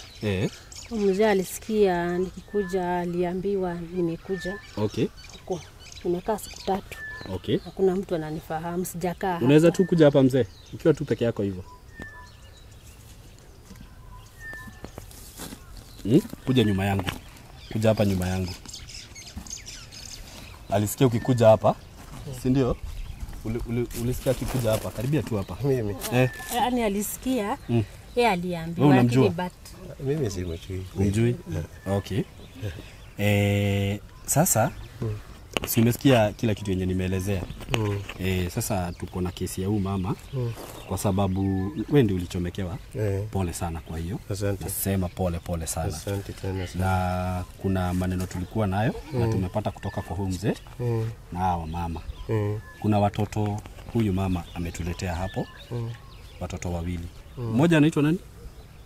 Nani? Hao watoto wawili. Nani huyo? Anaitwa Nganga. Na huyo mwingine? Anaitwa John Sandri. Walikuwa anaitwa hivyo kweli? Unawajua? Unawajua? Hao watoto nawajua. Ni wa gani? Wengine tu wanakuwa Ni wa huku? Wapi? Hapa. Sandri ama na Nganga. Unajua wale watoto. Okay. Yeye hajakuja kuona pale mimi nakaa, lakini anasikia, si unasikia nimeishi tu hapo. Mzee, naweza taka tu tuelezee kidogo. Hiyo story yote nimesikia hapa. Juu nimesikia hata watoto si wake. Na hata huko nimesikia mahali anaishi si kwake. Na amesema alikomboa hiyo nyumba. Okay. Sasa ukweli wa mambo, mama simjui. Na sijai kumuona. Na hata yeye nafikiri mara yangu ya kwanza. Lakini huyu mzee ninamjua zaidi ya miaka 3. kuendelea akiishi hii nyumba ambayo ilichomeka. Kulikuwa mama walikuwa nakaa naye. Okay. Na kijana wake, huyo alikuwa na watoto wake wale. Hao wawili. Okay. Sababu hata kabla huyo mama akuje waishi na huyu, tulikuwa bado tunajua huyu mzee. Hawa ni watoto wa huyu. Mama akakuja. Na kuna kijana mwingine bado wa huyu ule mkubwa ako shule. Okay. Magereza Secondary School. Huyu mzee alikuwa na bibia huyo mama hapa. Huyo mama sasa alikuja. Na huyo mama alikuwa na kijana mmoja anaitwa Ng'anga. Na alikuwa na msichana. Na kulikuwa na kasichana. Yaani huyo mama alikuwa na watoto wake. Na huyo mzee alikuwa na watoto wake. Na wakaanza maisha hapa. Kwa hivyo mama namjua, yule alikuwa anakaa na huyu mzee. Huyo mama ako wapi? Sasa sijui ako wapi, labda mzee atueleze. Na watoto wake wale alikuja nao tulikuwa na wajua. Na wa mzee tunawajua ndio hawa. Okay. Lakini walikuwa naishi wapi? Hapa. Lakini huyu mama hana uhusiano na hawa. Ama na hii nyumba. Hapana. Okay. Huyo mwenye mlikuwa mnaishi naye hapo wapi? Huyo mama mimi nashangaa mkubwa. Mimi nilikuwa tunaishi naye hapa. Lakini kuna mafurukano ilikuwa hivi.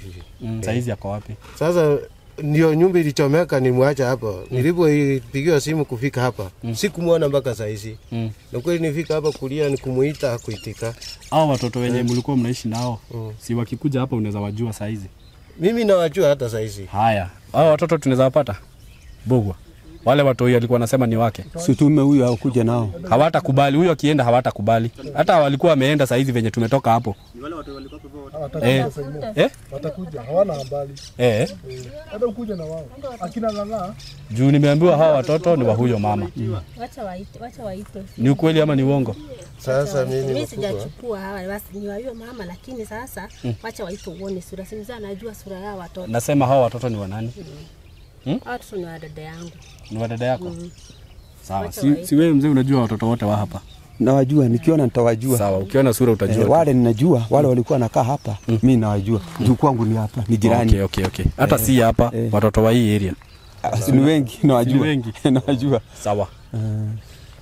Haya, sasa wacha basi wakuje ndio tupate kujua ukweli iko wapi. Si ndio? Umesema unaitwa nani wewe? Gladys. Na Gladys umekuja huku mara ngapi au ulikuja siku gani? Nilikuja juzi. Na tangu juzi uliniona? Mimi? Hapana. Hujaniona na hujawahi kuniona. Unajua hapa kuna kuanga na watu ya nyumba 10. Napajua. Nikikuja huku niliambiwa na nikaoneshwa. Mwenye kusimamia nyumba 10 hapa? Ni wewe. Nilionyeshwa. Ulikuja kunitafuta. Do you know yesterday? Jana. Huyo mtoto unasema anaitwa Sadri na Ngash. Niliwakuta pale nje. It was very early in the morning. It was 6:30. Na walikuwa wanabadilisha nguo. Nikawauliza, "Kwa nini mnabadilishia nguo hapa nje?" Wakaniambia ni kwa sababu kuna wageni wanakuja. Nilikuwa nikuja jana.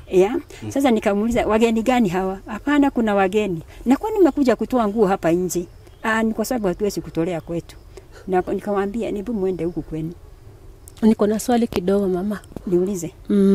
Hiyo nyumba walikuwa wanakaa hapa ama hiyo nyumba ilikuwa imefungwa? Mzee huyu mimi kuingia hiyo nyumba ilikuwa imesemekana imeshafungwa. Nani alifunga? Nyumba ilikuwa imefungwa. Hiyo nyumba nilikuta iko na kifuli 2. Nikaambia kwa mzee fulani analipanga. Na mwenye analipa mimi nikalipa pesa. Na nikaingisha vitu zangu hapa. Huyo mama akatoa vitu zake ikiwekwa kwa jirani. Kwa hivyo excuse me, if I may ask you another question. Wakati ulikuja kuingia kwa nyumba ulikuta ina kufuri.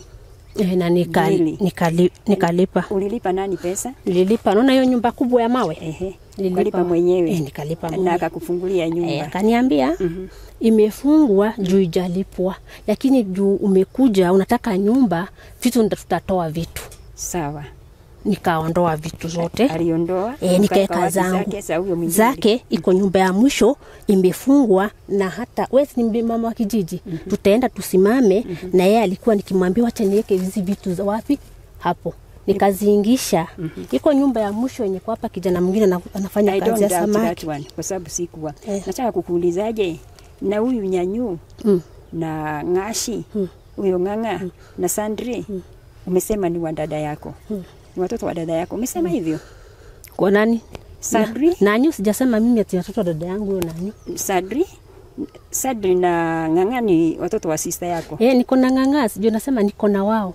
Excuse me. Can you please answer me the question which I'm asking you? I'm not asking about your children. I'm asking you about Sadri na Ng'ang'a. Wewe unasema ni watoto wako. Ni wako au ni wa dada yako? Si wangu. Ni wa dada yako. Wangu niko nao Na wako wapi? Wako tu. Walikuwa pale? Au wako wapi? Wako. Hapa? Wako. Na uliwaonyesha hawa wamekuja kwa sababu ya wale watoto? Nilikuwa nataka kuambia wako hapo wajachukua, lakini ninaweza waita tu bado wako tu hapo. Excuse me. They came to see you and your children. They didn't come here to see you and your sister's children. Kuniambia niwaitie watoto wote. Ndio ameniambia saa hizi chakula zinakuja kuja wachukue. Acha nikwambie kitu kimoja. When you do a thing like this one, I prayed with you. Don't tell lies. Kwa sababu uongo itakuja kujulikana. Kwa hii village yote, in the whole estate, not even here, hata wale wako kule chini. Mimi hakuna mtoto sijui boma hii. Na mimi najua mtoto ni wa fulani. Na fulani kwake ndiye huyu. Kwa hivyo sasa when you come here and start lying saying that they are children and si watoto wako ni wa sister yako, and I know Jerry namjua, wamekuwa wakiishi na huyu mzee. Na hata akaona kama mtoto kadogo Jerry. And Jerry she was not here. Wewe ndio umekuja pale. And from previous day, tangu juzi, niliona Nyanyu alikuwa naishi Kihoto, mtoto wa Jerry. Akaja kukaa kwa hiyo nyumba. Na hiyo nyumba, kwa sababu mama alikuwa analala hapa, huyo Jerry. Now the mother of the children, she was sleeping here, in the burnt house. Naona? Kwa hivyo hawa watoto wamekuwa wakienda kulala kwa hiyo nyumba. Wakiwa sasa hawa watoto wawili, and another one, I don't know where he has gone, Maribe. Yeah? Unaona? Kwa hivyo basi kama unataka kusaidiwa, if you tell lies, don't tell white lies. Jaribu kupata the truth of everything. Nasikia Gladys, ndivyo ukapata kusaidiwa. Kwa sababu kama ni lies, you're not going to be helped. Kwa sababu watakuja waruse maswali. Because the time when I came there, I was not coming there because of you. I was coming because of this man. Na mtoto wake. Kwa sababu nimesikia kuna watu wamekuja pale na wanasaidia watu, waje waone kama wataweza kusaidia huyu mzee. To hear this, I prayed with you. Next time wherever you're going to go, don't tell lies at all. Lies, I think sometimes they are very, very expensive. Sawa? Kwa hivyo mama, wewe unajua hawa watoto? Na wajua wote. Unasikia? Mnawajua? Hao wote wanajua watoto. Hao wote hakuna mtu hata anichui hapa achui venye tunakaa hapa. Tulikuwa nimewachukua lakini si kuwachukua sura, lakini najua ukimuona kutoka nyuma utajua kama ni yeye. Kwa nini unafanya hivyo? Acha nende niita watoto. Watoto hawako, umewaambia wajifiche. Tumekuja sijasema. Acha nende niwaite. Wako mbali, nimeambiwa sijui wameenda kucheza. Nimejaribu, wakasema sijui wameenda. Watoto wangu acha niwaite madhi mpaka watoto wangu wakuje. Unajua kitu yenye ilifanya ni kushuku na watoto Gladys. Mara ya kwanza venye nilimuuliza jina ya watoto, alisema anajua na akaniambia jina. Kuita mtoto na muuliza jina yake tofauti kabisa. Sasa nikashindwa. Alafu namuuliza aje? Namuuliza jina ya baba ya huyu mtoto ni nani? Ananiambia hajui. Na umeishi na watoto for how long? 6 years. Miaka 6 na ujui jina ya baba ya mtoto? Uko na watoto hapo kwa picha? Acha nienda niwaite. Wewe utaenda. Acha nitume basi kijana. Mama, huyu lazima kama anaongea uongo lazima mimi sitamwacha. Ameniharibia kazi yangu. Acha niite mama. Na nimeenda gharama. Jerry akikuwa hapa akuje aingie. Jerry ni nani? Huyo sasa huyo mama mwenye watoto. Huyo sasa wako ushirika na yeye. Wako ushirika na yeye. Labda huyo mama iko siku kama 3. Ameniambia ati Hebu mpe hiyo mic kidogo tu. Anasema ya watu huyo mama. Huyo mama sasa. Mwenye watoto. Mama watoto. Ni kama siku 3. Mimi niko hapa kwangu. Ananiambia iko watu wanakuja kumsaidia. Na kwa vile anakuja kusaidiwa, hataki hiyo maneno ijulikane. Yeye mwenyewe na mdomo yake. Akakwambia hivyo. Hawa ni watu wa kijiji wana. Huyu mama hawezi danganya. Sasa saa ile mimi nimesikia ya kwamba ati huko iko sherehe. Ndio nikashindwa ni sherehe gani. Na Jerry hayuko. Tulikuja hapa, tulitoka hapa karibu saa 5 ya usiku. Hapa pakiwa pamechomeka. Kukichomeka. Na huo Jerry hatukumuona. Si alitoroka? Si alitoroka na aliwacha hiyo kando na huyu mtoto, na huyu mtoto hatoki bahali amekaa. Kwa nini ikiwa ni msasi? Msasi kabisa. Unaweza kuacha kando kwa nyumba na yule mtoto ako huko hata hatabai hivyo. Ukiwa mama mko na akili. Hawezi. Wezi. Kwa sababu ni mchungu sana mtoto kama huyu akichomeka. Ni kweli. Ndio sasa nikaambiwa Jerry hakufika hapa. Na huyo kijana mwingine wa huyu mzee naye akatoroka kwa sababu ya uoga. Akaenda mpaka Kyoto. Kwa hivyo ingekuwa Jerry alikuwa na haja na hao watoto. Hangeenda. Angekuja tufumilie pamoja Sasa Jerry ni mwenye hao watoto wenye naambiwa. Ndio hao watoto mnaambiwa. Kwa hivyo sasa hii mpango si mpango alianza leo. Huyu mama amenieleza siku 3. Ati kuna watu wanakuja kumsaidia na si kumsaidia. Na hangetaka asaidiwe akiwa hapa. Anataka kumwacha mse. Wacha niongee ukweli kwa sababu si mtoto. Alikuwa akipanga kuna watu wanakuja kumsaidia na hataki asaidie. Ndio maana alichoma nyumba. Na anataka kutoroka. Hataki kukaa na huyu mzee. Nikamuuliza, sasa vitu ya kusaidia ndio unaona ni haja kuliko bwana yako? Akaniambia mimi nitaenda. Kuchoma nyumba ni intention. Sijui kama ni nini kwa sababu tunasikia ni mshumaa iliwachwa. Sisi ile tulumabo tunasikia. Inaweza tushomeka kwa bahati mbaya. Lakini hiyo maneno nimejua mbele kama siku 3. Hiyo mpango ya usaidizi nimejua kutoka kama wewe ndio ulichomekewa. Jerry ndiye alikuwa bibi yako. Jerry ndiye alikuwa bibi yangu. Na ni yeye walikuwa wamepangana na huyu. Mimi ukweli nitasema ukweli kama mama anasema. Mimi Jerry jana nilimwambia watoto walikuwa hiyo nyumba walikuwa nakaa hapo. Mimi ndio nakomboa. Huyu mama anasema uongo. Wewe ndio unakomboa hiyo nyumba? Ndio nalipa. Nalipa ile nalipa hii. Sasa kuna wanafunzi walikuwa hapa huyu wako Magereza. Hiyo nyumba mwenye huyu anaishi ni wewe? Mimi.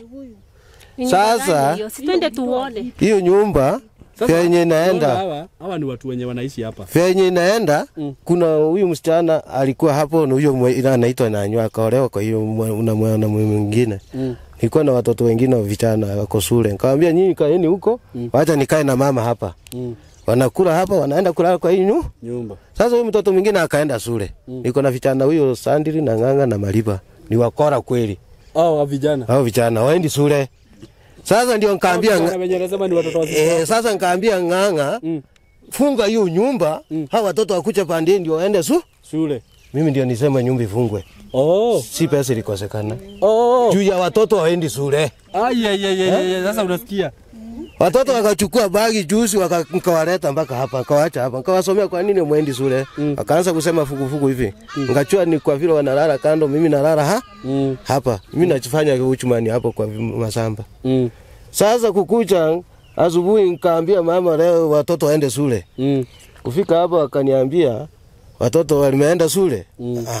Mbona haka kadogo kachaenda kasichana.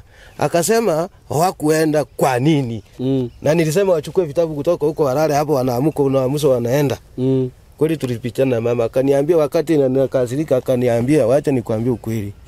Kuna wageni walikuwa nakuja huko. Na mama mwingine rafiki yangu anatoka Kyoto.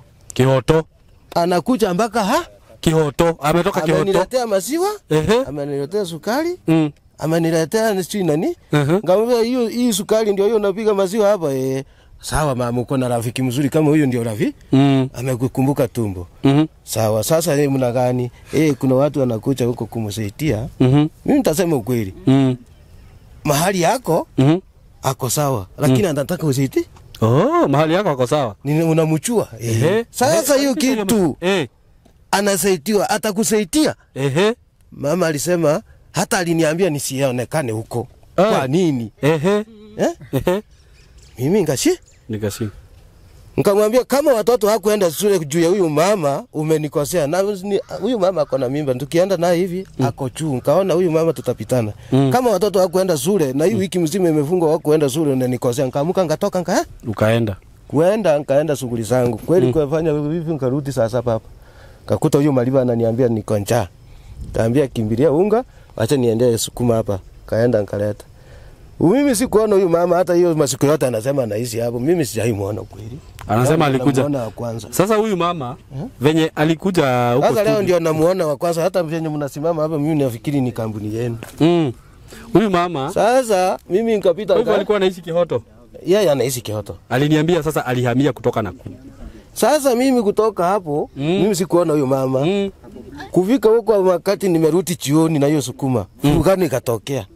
Na huyo mama. Ngajua hii mambo huyu mtu ni wangu, ako na kutu sehemu. Najua mama akipata sehemu kamwanya anaanza kufuruga kama samaki jatomo. Mimi nilikimya. Alinitusi hapa na huyu msichana na anyoa akiwa hapa mpaka msichana akasema, "Mama, una aibu hata tunakaa unaloboka mambo." Na mimi ngasikia uchungu, ngatoka nkaenda. Na huyu mtoto akatoka mpaka akasema, "Acha niende niache mbona kupigana wenyewe." Ngasema huyu nimemzoea, nikipiga huyu nitamuumiza. Huyu nimemzoea, acha aroboke tu.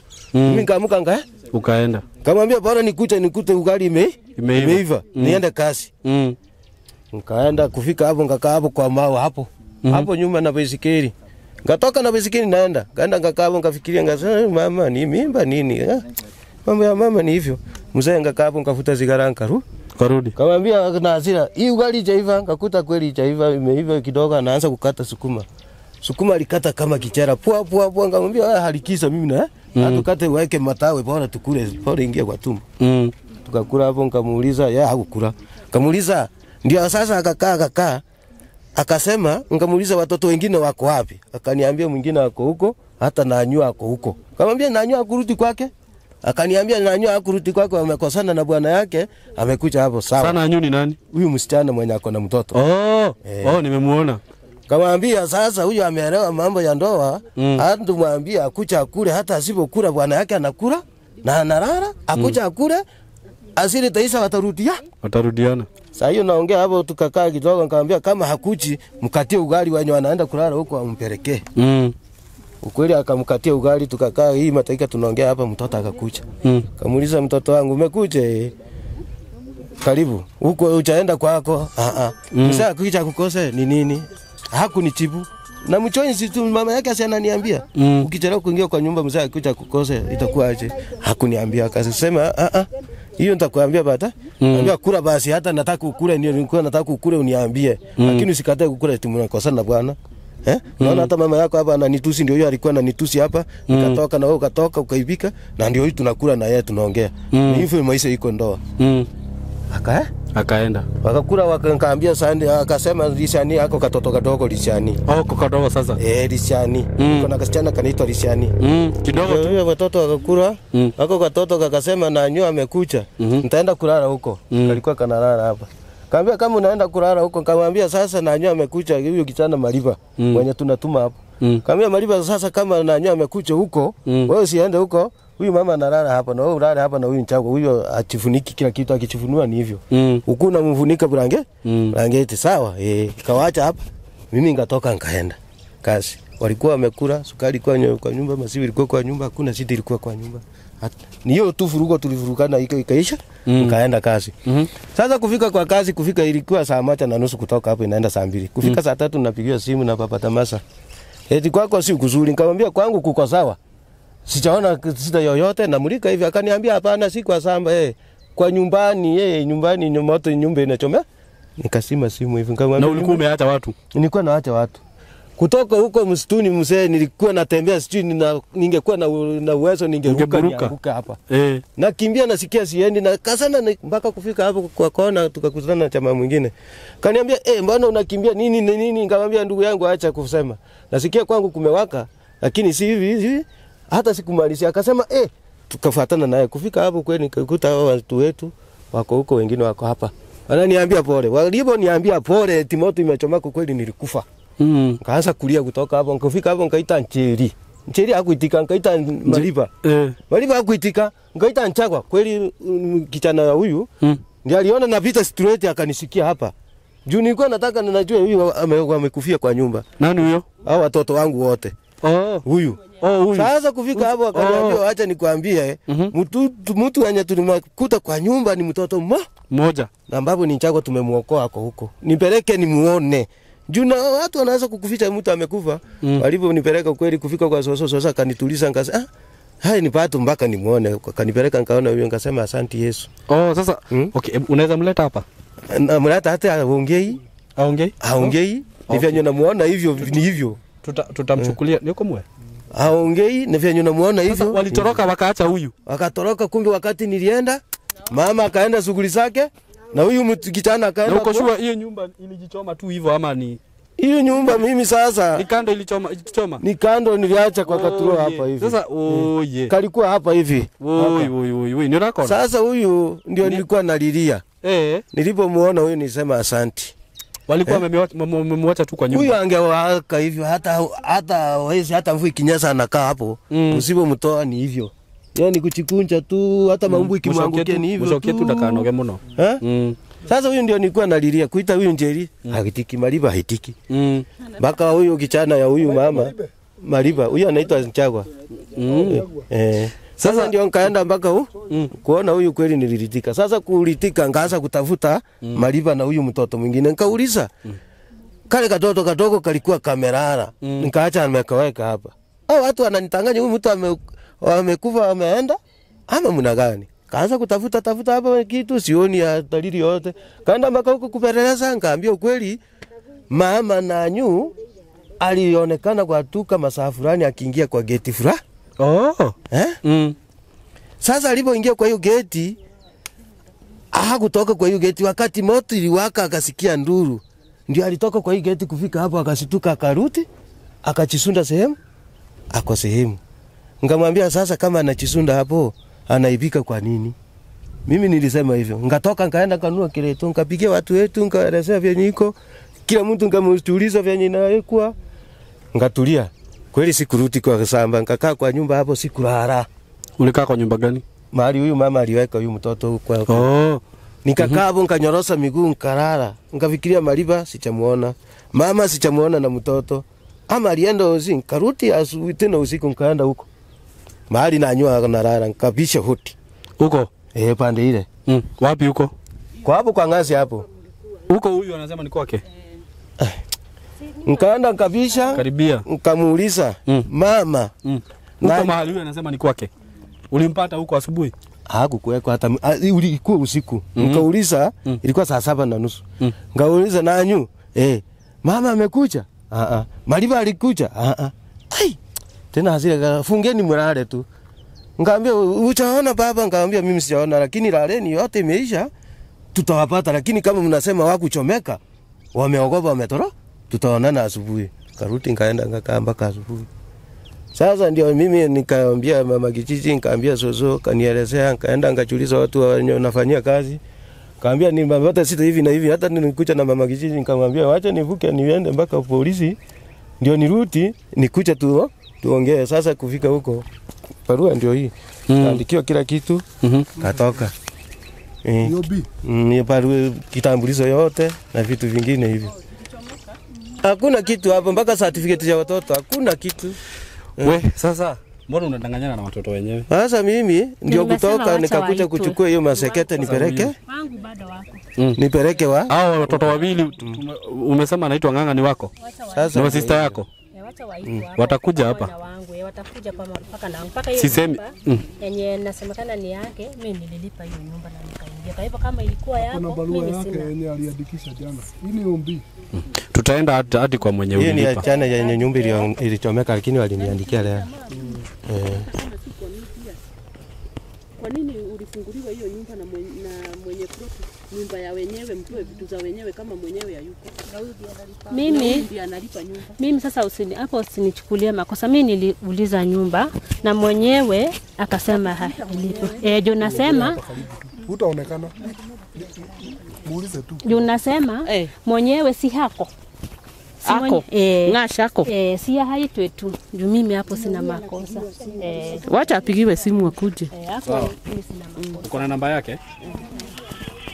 Acha tusikie hata kama tuta nini. For 1 shilling and 50 cents daily.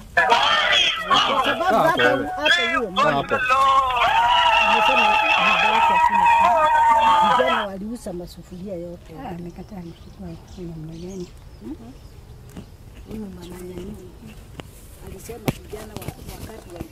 Unaweza mpigia tena? Na nikuulize swali, sababu ya kutoka Kihoto ukuje hapa ni nini? Kidogo tu. Habari yako? Ngash. Nakuulizaje? Niko mbali sana. Wewe niambie ile kitu nakuuliza, najua uko kazini. Uniambie ile kitu nakuuliza, najua uko kazini. Nakwambia. Niko mbali sana, siko Naivasha. Washa nikuuliza maswali saki hata ukuja Naivasha. Nakuulizaje? Niko kwa gari na tutasikizana. God of Grace. Na Joyce yako wapi? Nitakupigia. Kuna mtu alikuwa anataka nimuulizie kitu fulani. Nakwambia. Hiyo ni mpango. Wapi wewe Ngash? Hiyo ni mpango. Si anasikia tukiongea kuja hapa. Okay, unajua kitu moja. Ngangane ka ukeli rule. Unaona hawa madam. Mam, umesema ati hao watoto uliwapata jana wakibadilisha nguo hapo nje? Kwa nini watoto wako walikuwa wanabadilishia nguo nje? Mimi niko hii nyumba nyingine. Mimi hiyo nyumba. Amesema hao watoto wawili wenye tumechukua hapa walipatwa hapo nje wakibadilisha nguo. Mimi sasa hata sijui manguo yao kuangia hapo. Acha nikwambie. Watoto wa huyu mama yangu wenye anatoroka watu kinyonyesha kichwa kwa mgongo ndakuonyesha. Sawa. Zaira baba umenyelele ugende wakwatika nowe nowe mwehoko lilia tena magerio. Haya, watoto wa sister wako ni wagani? Onyesha point. Ni nini wewe? Si ndo hawa. Hawa nini? Nataka useme 1 2 3. Haya. Ndo huyu na huyu na huyu. Unaona Kenya point. Wako ni nani? Nani? Wako mtoto wako ni mgani? Mtoto wangu ndo huyu hapa amejificha. Nini unafanya? Si useme huyu ni mtoto wangu na huyu na huyu. Watoto wa sister wako point. Huyu ni mtoto wa sister yako? Huyu. Kwani uone Kenya nimepoint? Huyu ni mtoto wa sister yako? Umesikia? Huyu sasa si mtoto wako, ni wa sister ya huyu. Wewe unajua huyu mtoto? Ni nani? Anaitwa Sandy. Ni mtoto wa nani? Mtoto wangu ndio huyu anamfuata huyu. Huyu ndiye anamfuata. Ndio anamfuata. Sasa hawa watoto wawili si wako, ni wa sister ya huyu. Na kwani wewe unataka kuiba watoto wenyewe? Wewe unafaa ushikwe ufungwe uende kamiti wewe. Hata iteni huyo dada yake juu mimi sikusema kitu hapa. By the way, mimi hata bila ulichukua mama na Anyu. Nyamaza, usiongee stories za wenyewe, tunaongea stories zako. Mama na Anyu ni nani hapa? Kuna footage ya kipoint watoto wasikudanganya kusema kitu yote kuhusu watoto. Hiyo footage iko hapo. Umechukua, hakuna mambo ya Mama na Anyu. Mama na Anyu ni nani? Nilikuja huku juu yako si Mama na Anyu. Hujakosea sana. Ulikuwa unatafuta chakula. Ongea ukweli tu. Kwa nini unadanganyana na watoto? Si huyu ni mama wa kijiji. Hapa utoki. Sasa sitoki. Unadanganyana na watoto. Hebu angalia hawa mama. Watu ninaweza ita mama. Ni wenda wazimu. Nimesema si watoto wangu, watoto walikuwa. Baba yao ni. Hawa ni watoto wa sister yako hawa? Huyo umeoa sister ya huyu? Anijui lakini ningeita sister yake anijui. Si ulisema sister yako alikufa, alidungwa na kisu. Sister alikufa. Na tena amemuoa. Mpaka hata kwenye ako Nairobi na mchua mtoto ya huyu mwenye na kuko naye. Kwa sister yake hajakufa? Sio baba moja. Huyu hata simjui. Sister yake wa pili ako hapa mdogo. Wengine wako Nairobi, wengine wako nyumbani wawili, wako watano. Sasa huyo simjui. Si wote ni wajua, wananijua wote. Bibi yako ndio anaitwa Njeri. Bibi yangu ndio anaitwa Njeri. Wengine ni Siko. Masista za huyu unawajua aje? Huyo siwajui lakini unasema sister wa bibi yako? Nawajua. Na huyu sasa mbona anasema watoto wako ni wake? Sasa si ndio. Utamchukulia hatua gani? Si wangu. Si ulisema hawa watoto ni wa sister yako? Unaona sasa wewe mbona umetwistia tena? Unasema ni wangu. Unawista mbele yao. Okay, ongea ukweli useme hakuna nilikuwa natafuta pesa hivyo. Si tumeona nini? Hata siongee ukweli. Mudhuri asiareshi ni sio. Hata ulizo huyu mzee atakwambia. Ni mudhuri. Siareshi ni sio. Ni demo. Hata acha huyu. Nataka nianza kucha saa hizi muuliza atakuwa. Huyu ni nani? Huyu ni mstirani hapa. Unaweza kuja tu hapa tafadhali. Tuko kwa kamera kama hutoka mimi. Kuja tu kuuliza kuja tu baba. Kuja tu baba nikuulize tushika hii mic mwenyitere. Nzuri sana baba. Kuna kesi iko hapa. Hapa watoto unawajua hawa watoto wawili? Nawajua. Ni watoto wa nani? Nafikiri ndio baba yao wamekuwa na kizi na mama yao. Sasa huyu anasema ni watoto wake. Ni watoto wa sister yake. Ati na sister yake alikufa. Huyu mzee namjua. Huyu unamjua? Usimjui. Oh, sawa. Sasa tuseme aje Gladys? Sasa utastakiwa kwa kuiba watoto wenyewe. Saiba watoto. Wewe unanijua? Sawa. Asante. Nashukuru sana kwa hiyo. Mbona umerefusha hii kitu hivi Gladys? We. Tajia tu kidogo. Ile katabuna. Ile kitabu. Shika hii laptop. Yeye ndio makali utoto ule. Unataka aje? Bado hujatosheka? Nataka nitiwe Shiko. Shiko ni nani? Madam. Thank you daddy. Asante sana. Sasa hawa ni watu wa hii kijiji, si ndio? Na sasa hapa kuna kesi nataka tuamue. Sijui venye nitafanya. I think nimeelezea kila kitu. Kuja Gladys usiende. Kuja hapa tu. Nimeelezea kila kitu ya huyu madam Tafadhali naweza tu ongelesha kidogo.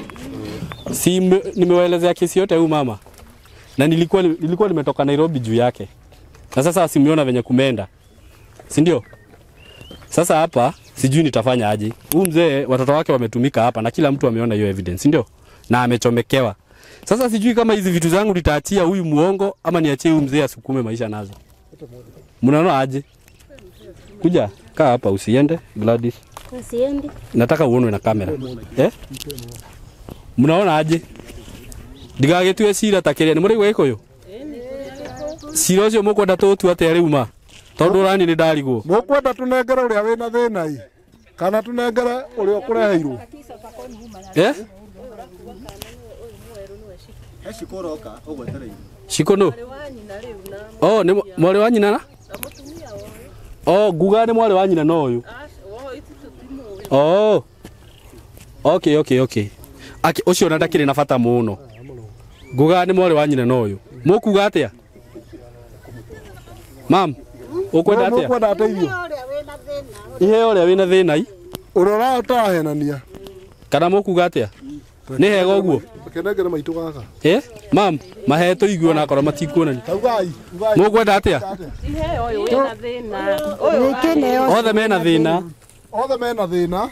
No he urahuthira njira njuru Kama ucio uraria ma. Uri uraria ma. Simama hapa Gladys. Simama hapa. Na kungihoteka ri. Tumwakire kanyumba gaka. Niguo. Etiguo. Kanyumba gaka. Tugo ihe uria wina thina ii. Uri ohirirwo. Uri utarahenania. Tutigana na urahenania. Oyo niwe sister mutu ni sawa. Ni sawa hatina thina. Ono sister mutumia. Okay. Atiriri, we niwe oka ni ugwetikira kuoneka kamera-ini? Utakubali kuonekana kwa kamera? Haya, leta hiyo laptop. Leta hiyo laptop. Please, na unionyeshe hawa watoto tafadhali. Mpatie.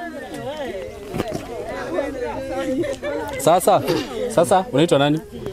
Naitwa Shiko. Unaitwa Shiko? Huyu unamjua? Huyu ni nani? Huyu ni anaishi Kioto lakini simjui, ni kumwona tu na mwana. Oh, anaishi Kioto? Ulimjua lini? Yaani kumwona tu venye tukao tunaishi Kioto. Ulianza kumwona kitambo? Alikuwa ameniambia alikuwa anaishi Nakuru. Na huyu unamjua? Huyu ni nani? Huyu ni shemeji yangu. Ni shemeji yako? Haya, unaona hapa ni watoto wagani unajua? Ni huyu. Huyo ni nani? Mtoto wa sister yangu. Kuja Ranjos kidogo. Nataka 2 point hapo. Haya, nionyeshe mtoto mwenye unajua. Huyu. Ni mtoto wa sister yako? Na mgani mwingine? Na huyu. Bado huyo ni mtoto wa sister yako? Haya, hao ni nani? Ni akina nani? Hawa watoto wa sister yangu. Huyu ni wenyu? Sisi tumbo moja. Huyu ni wenyu? We guy, huyu no guy. Kwa sisi masemeji yangu na wajua wote. Yaya. Oyo ndumui. Riu ndakio ire ciana ciene nauga ni ciake. Aturutithĩtie wĩra mũritũ. Ni family aya kuma nyina nginya brother yake nginya sister ciake ciothe. Sister ciake maikaraga Tamayo. Okay. Na mamu aikaraga ona kuu Tamayo. Na ucio arahereirwo ri ni sister yaya. Muthuri uyu. Riu uyu ri ni ndimũĩ na no nyende atwĩre atiriri wa kwa family aya ri no akaigana. Sasa unajua hata hii kesi imetoka Akiwa kwangu. ciana ici nĩ cia Imeenda kwa cia kijiji. mũthuri Ile hata sita deal na kana wewe. makĩgĩte nake wa mbere eti ciana ici Wewe toka hapo, ici wewe. ndio tũciũĩ Najua mũndũ nĩ tũgĩũka kwanza no nyonie ni kwanza ngĩmũĩ ngĩmenyire kwanza Ũrĩa gũtwĩra nĩkĩ? Tanjĩra. rĩu ndikũmenyaga kũrĩa ũrathiĩ ndikũmenya ngira mũkĩhũra mbica na gũkũ ngũkĩmuonaga ĩni na woka waingĩra nyũmba na ndũngĩtũ ndauma tene ndacũthia nyone mũkũri-inĩ ũyũ kana no ũrĩa njũĩ Sasa Gladys, ona uongo yako kenye imekukost. Si nilikwambia uongee ukweli? namba ya mamu wao ona mamu wao angĩkĩhũrĩrwo mũirĩtu mamu ũcio wao no ahũrĩrwo thimo Eh. tũmenye kana nĩ akinyire mũciĩ arĩ inyuerĩ muge atĩrĩrĩ rĩu rĩ nĩ tuoka nĩ ũndũ wa madamu ũyũ na gũtũhenagia na thĩna na akoya ciana ũguo rĩ twĩcua nginya ciana ici ingĩ igĩrĩ ti ciake rĩu inyuerĩ mwĩta ena itũra rĩrĩ mũkwenda tũteithie mũndũ ũrĩa wĩna thĩna ũrĩa ũhĩrĩirwo kana ũrahenania ũhĩrĩirwo nĩ tondũ wa rĩrĩ maheni gũtirĩ hĩrĩ magathi matu-inĩ Nĩguo Mbuguzi. Tũrĩkie nĩguo tondũ nĩgũtukire. na kwahoteka rĩ tũmwakĩre kanyũmba gaka na nĩ Akoya namba yake ya thimũ tuona haha. ena nginya mwana wĩna wathe Ena mwana wĩna wathe. ona ngiakĩrwo tu nĩ ũndũ wa mwana Angĩrahĩrire thĩiniĩ. mena ciana ingĩ cirathoma na arutaga wĩra wa watchman arauga arutaga wĩra wa soldier We rĩu rĩ Mbuguzi reke tũrĩkie. Rĩu rĩ niĩ rĩ eko haha ndona hena mama kijiji. Mama Saimo kidogo tu. Ucio ndĩrenda kamera Nĩndĩramenya ndĩrenda kuonwo nĩ kamera. Karibia hapa Gladys. Unaona sasa nilikwambia shika hapa. Si nilikwambia uongee ukweli. Hebu songa na hapa mbele. Songa hivi. Ona sasa uongo kitu yenye imekukost. Songa hivi. Si mimi nilikuhurumia na hata sina shida. Songa hivi mbele kidogo. Songa mbele kidogo tu. Kidogo. Nataka kupatia mic Gladys. Unaongea na mic. Oh, unapigia polisi? Sasa unaona hii imetoka kwa mikono yangu Gladys. Si last time nilikwambia tukiwa studio. Even the well-wishers, they also they are here. Yeah, we are here. And I can also give you one of them that you can talk with them. Yeah. No. The OCS. Oh, ni OCS eh? Sawa. Sorry, what did you say? Mwanto kumwalia twalikia. They are from Nairobi. Tulikuwa tumetoka Nairobi. Wacha tumalize hapa tumuongeleshe. Mam. Hey. Ule mzee, pole sana kwa kuchomekewa na pole sana. Hiyo kitu sijui kama ilifanyika. Sasa una mahali pa kuishi?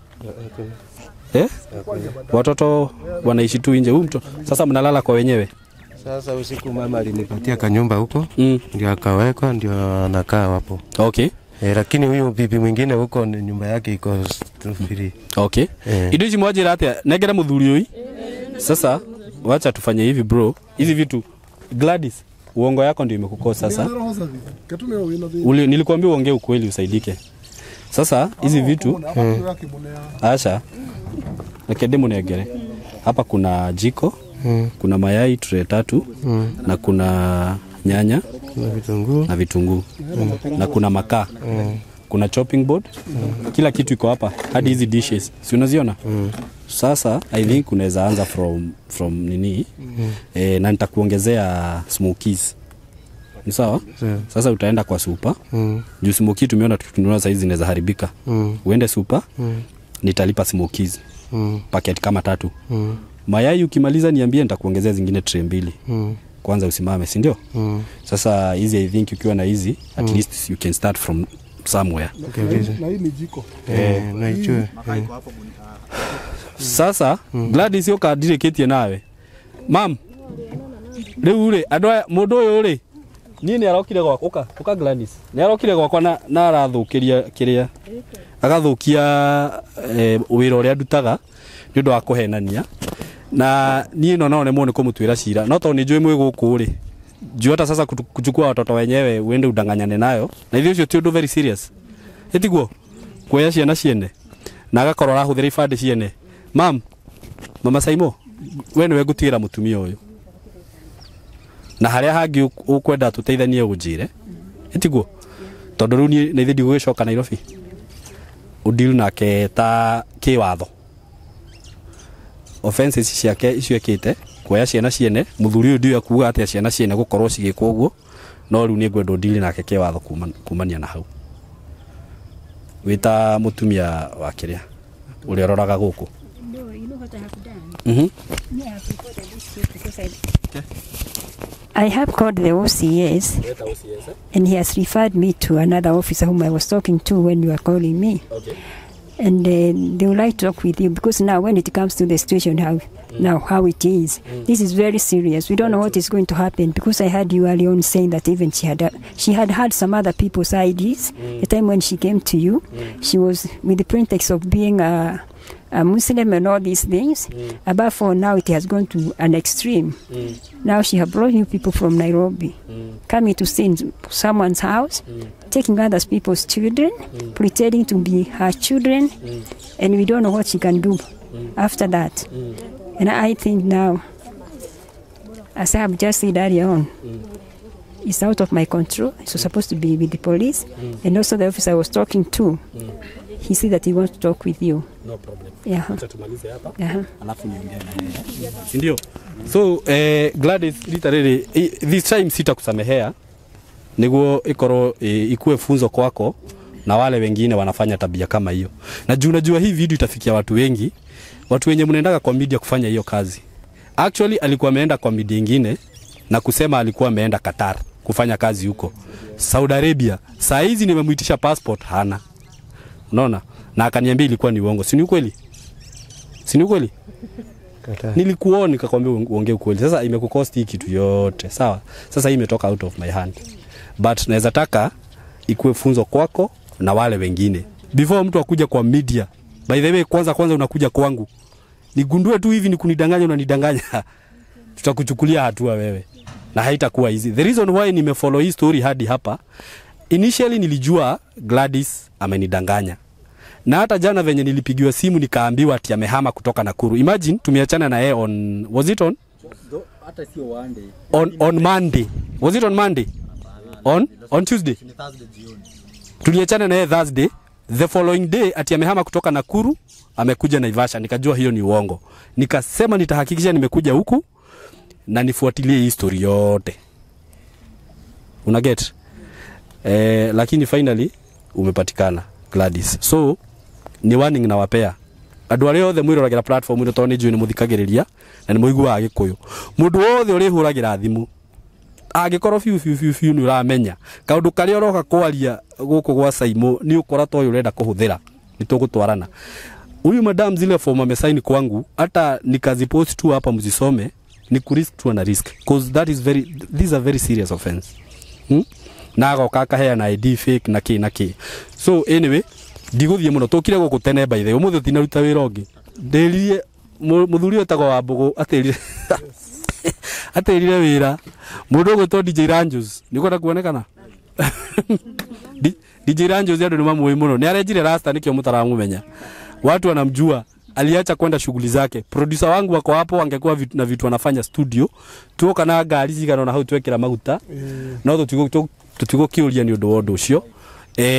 Na gwiciria ni mwaki ono ria gwathie. Ni wega tukarehaga maundu ta maya guku media ini nigetha andu makerorera na makona ati ungikorwo wina kaundu ta kau ndukagerie gwika uguo we tondu ni ugufuatwo uyu ni agufuatwo ni watho riu kumania na thaa ici na guku ni ndona ndina mashabiki ndiye kana ni makwenda kuonwo guku kamera-ini kana mukuga ati kujeni hapa msalimia watu kujeni tu tafadhali na waomba tu kujeni nyi wote hata wenye wataki wakae nyuma hawataonwa just come kujeni geuza kaeni hapo nikuje hapo geuza kamera bogwa karora kamera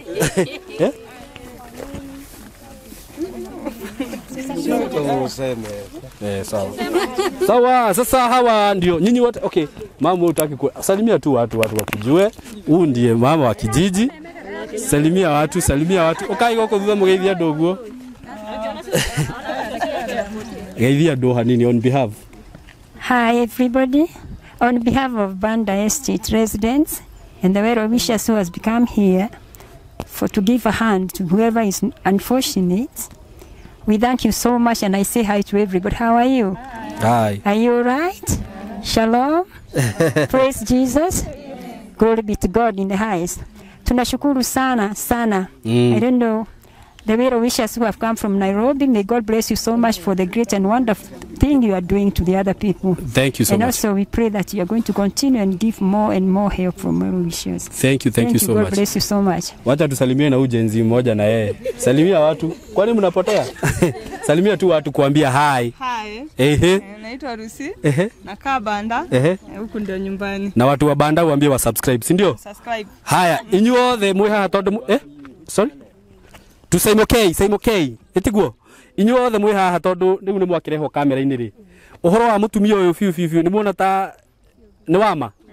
Inyu ni thimutikaraga guku. Na inyu ni nyumba ni confirm rohoro cio etiguo. Uguo maundu macio mothe twaria ni matiagirire. Thengiu muno Ngai amurathime muno. Na ona inyu erore itu Ngai amurathime muthie na mbere go subscribe na nitumwendete muno mugie na ihinda riega. Asanteni sana. Okay. What is your name? My name is Simon. Simon who? Simon K. Simon K. Yes. This is good. Goine ratha ici. Ni mkwenda tuine roriku. Mnataka tuimbe gani? Ate ni ugenagia. Oi, mwana ule nitumuoire. Nitumuoire. Urenda atia? Sawa, tuwe haha bogua. Muthuru ni mwena mani arahirirwo haha. Etiguo. No araikaraga guku.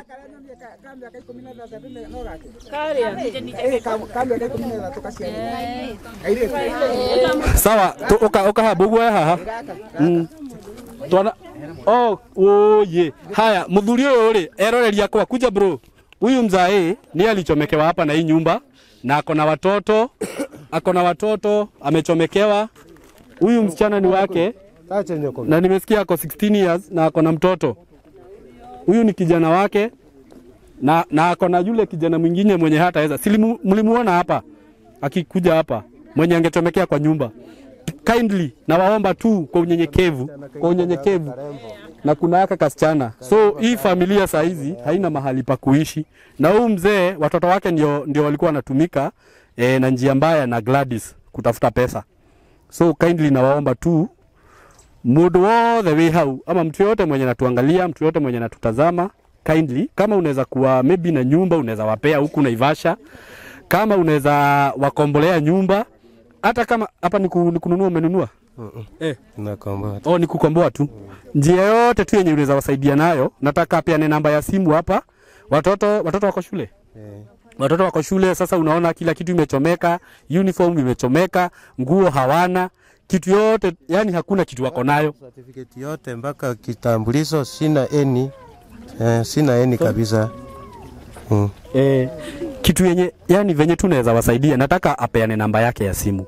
Na pia huyu mtoto wao mwenye ako pale mwenye ako na disability,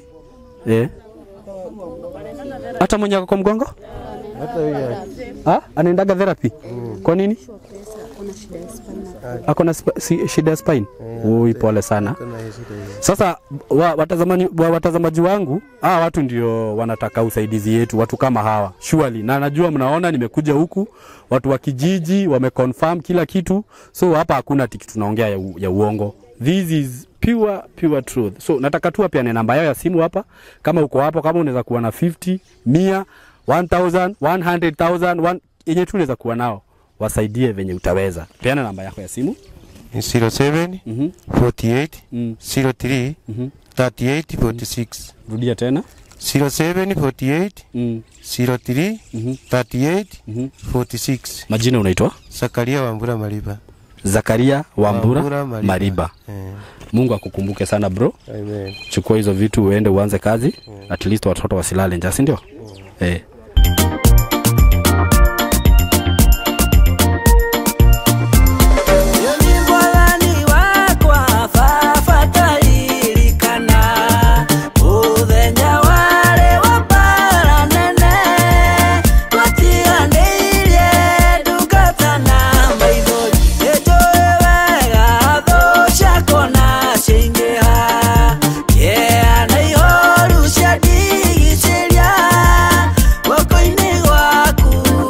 Mutumia uyu niwe mwene nyumba ici guku Gladys araikaraga, na no nyende atutaririe hanini tondu Gladys atwirire ni gukombora arakomborire nyumba ino ciringi 1,200 uguo uyu niwe landlord na no nyende atutaririe hanini.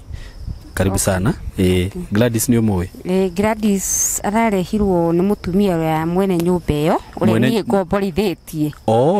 Amurehe aranjira ati ni sister yake ndikwitani mahitani na muthuri riu oka amurehe guku aikarage ku aikarage guku Gladys oka ndiramura nyumba ino ti ndihe na nikio na nitukwenda kumihinga Gladys aranjira nyumba iyo ni ekumiriha tondu arenda guka na ciana ciake aikarage ku aikarage guku na ni mathie utuko ucio muthenya uyu ungi ni anjikiirie mbia cigana 500 nyumba uri hagia atia 500 riu ri anjikiria ri unona ni ndiramenya ni mundu wina thina ona oka ha kwinyitirira riu ni ndiroine marari na uhoro ungi maracora maracoraga riu ni ndiroe no ni mugeni uguo ni mugeni no na ti gukombora arakomborire nyumba ti gwake ararihire nyumba iyo tondu irari na thiri tondu irari na thiri uguo macio mangi mothe no maheni araria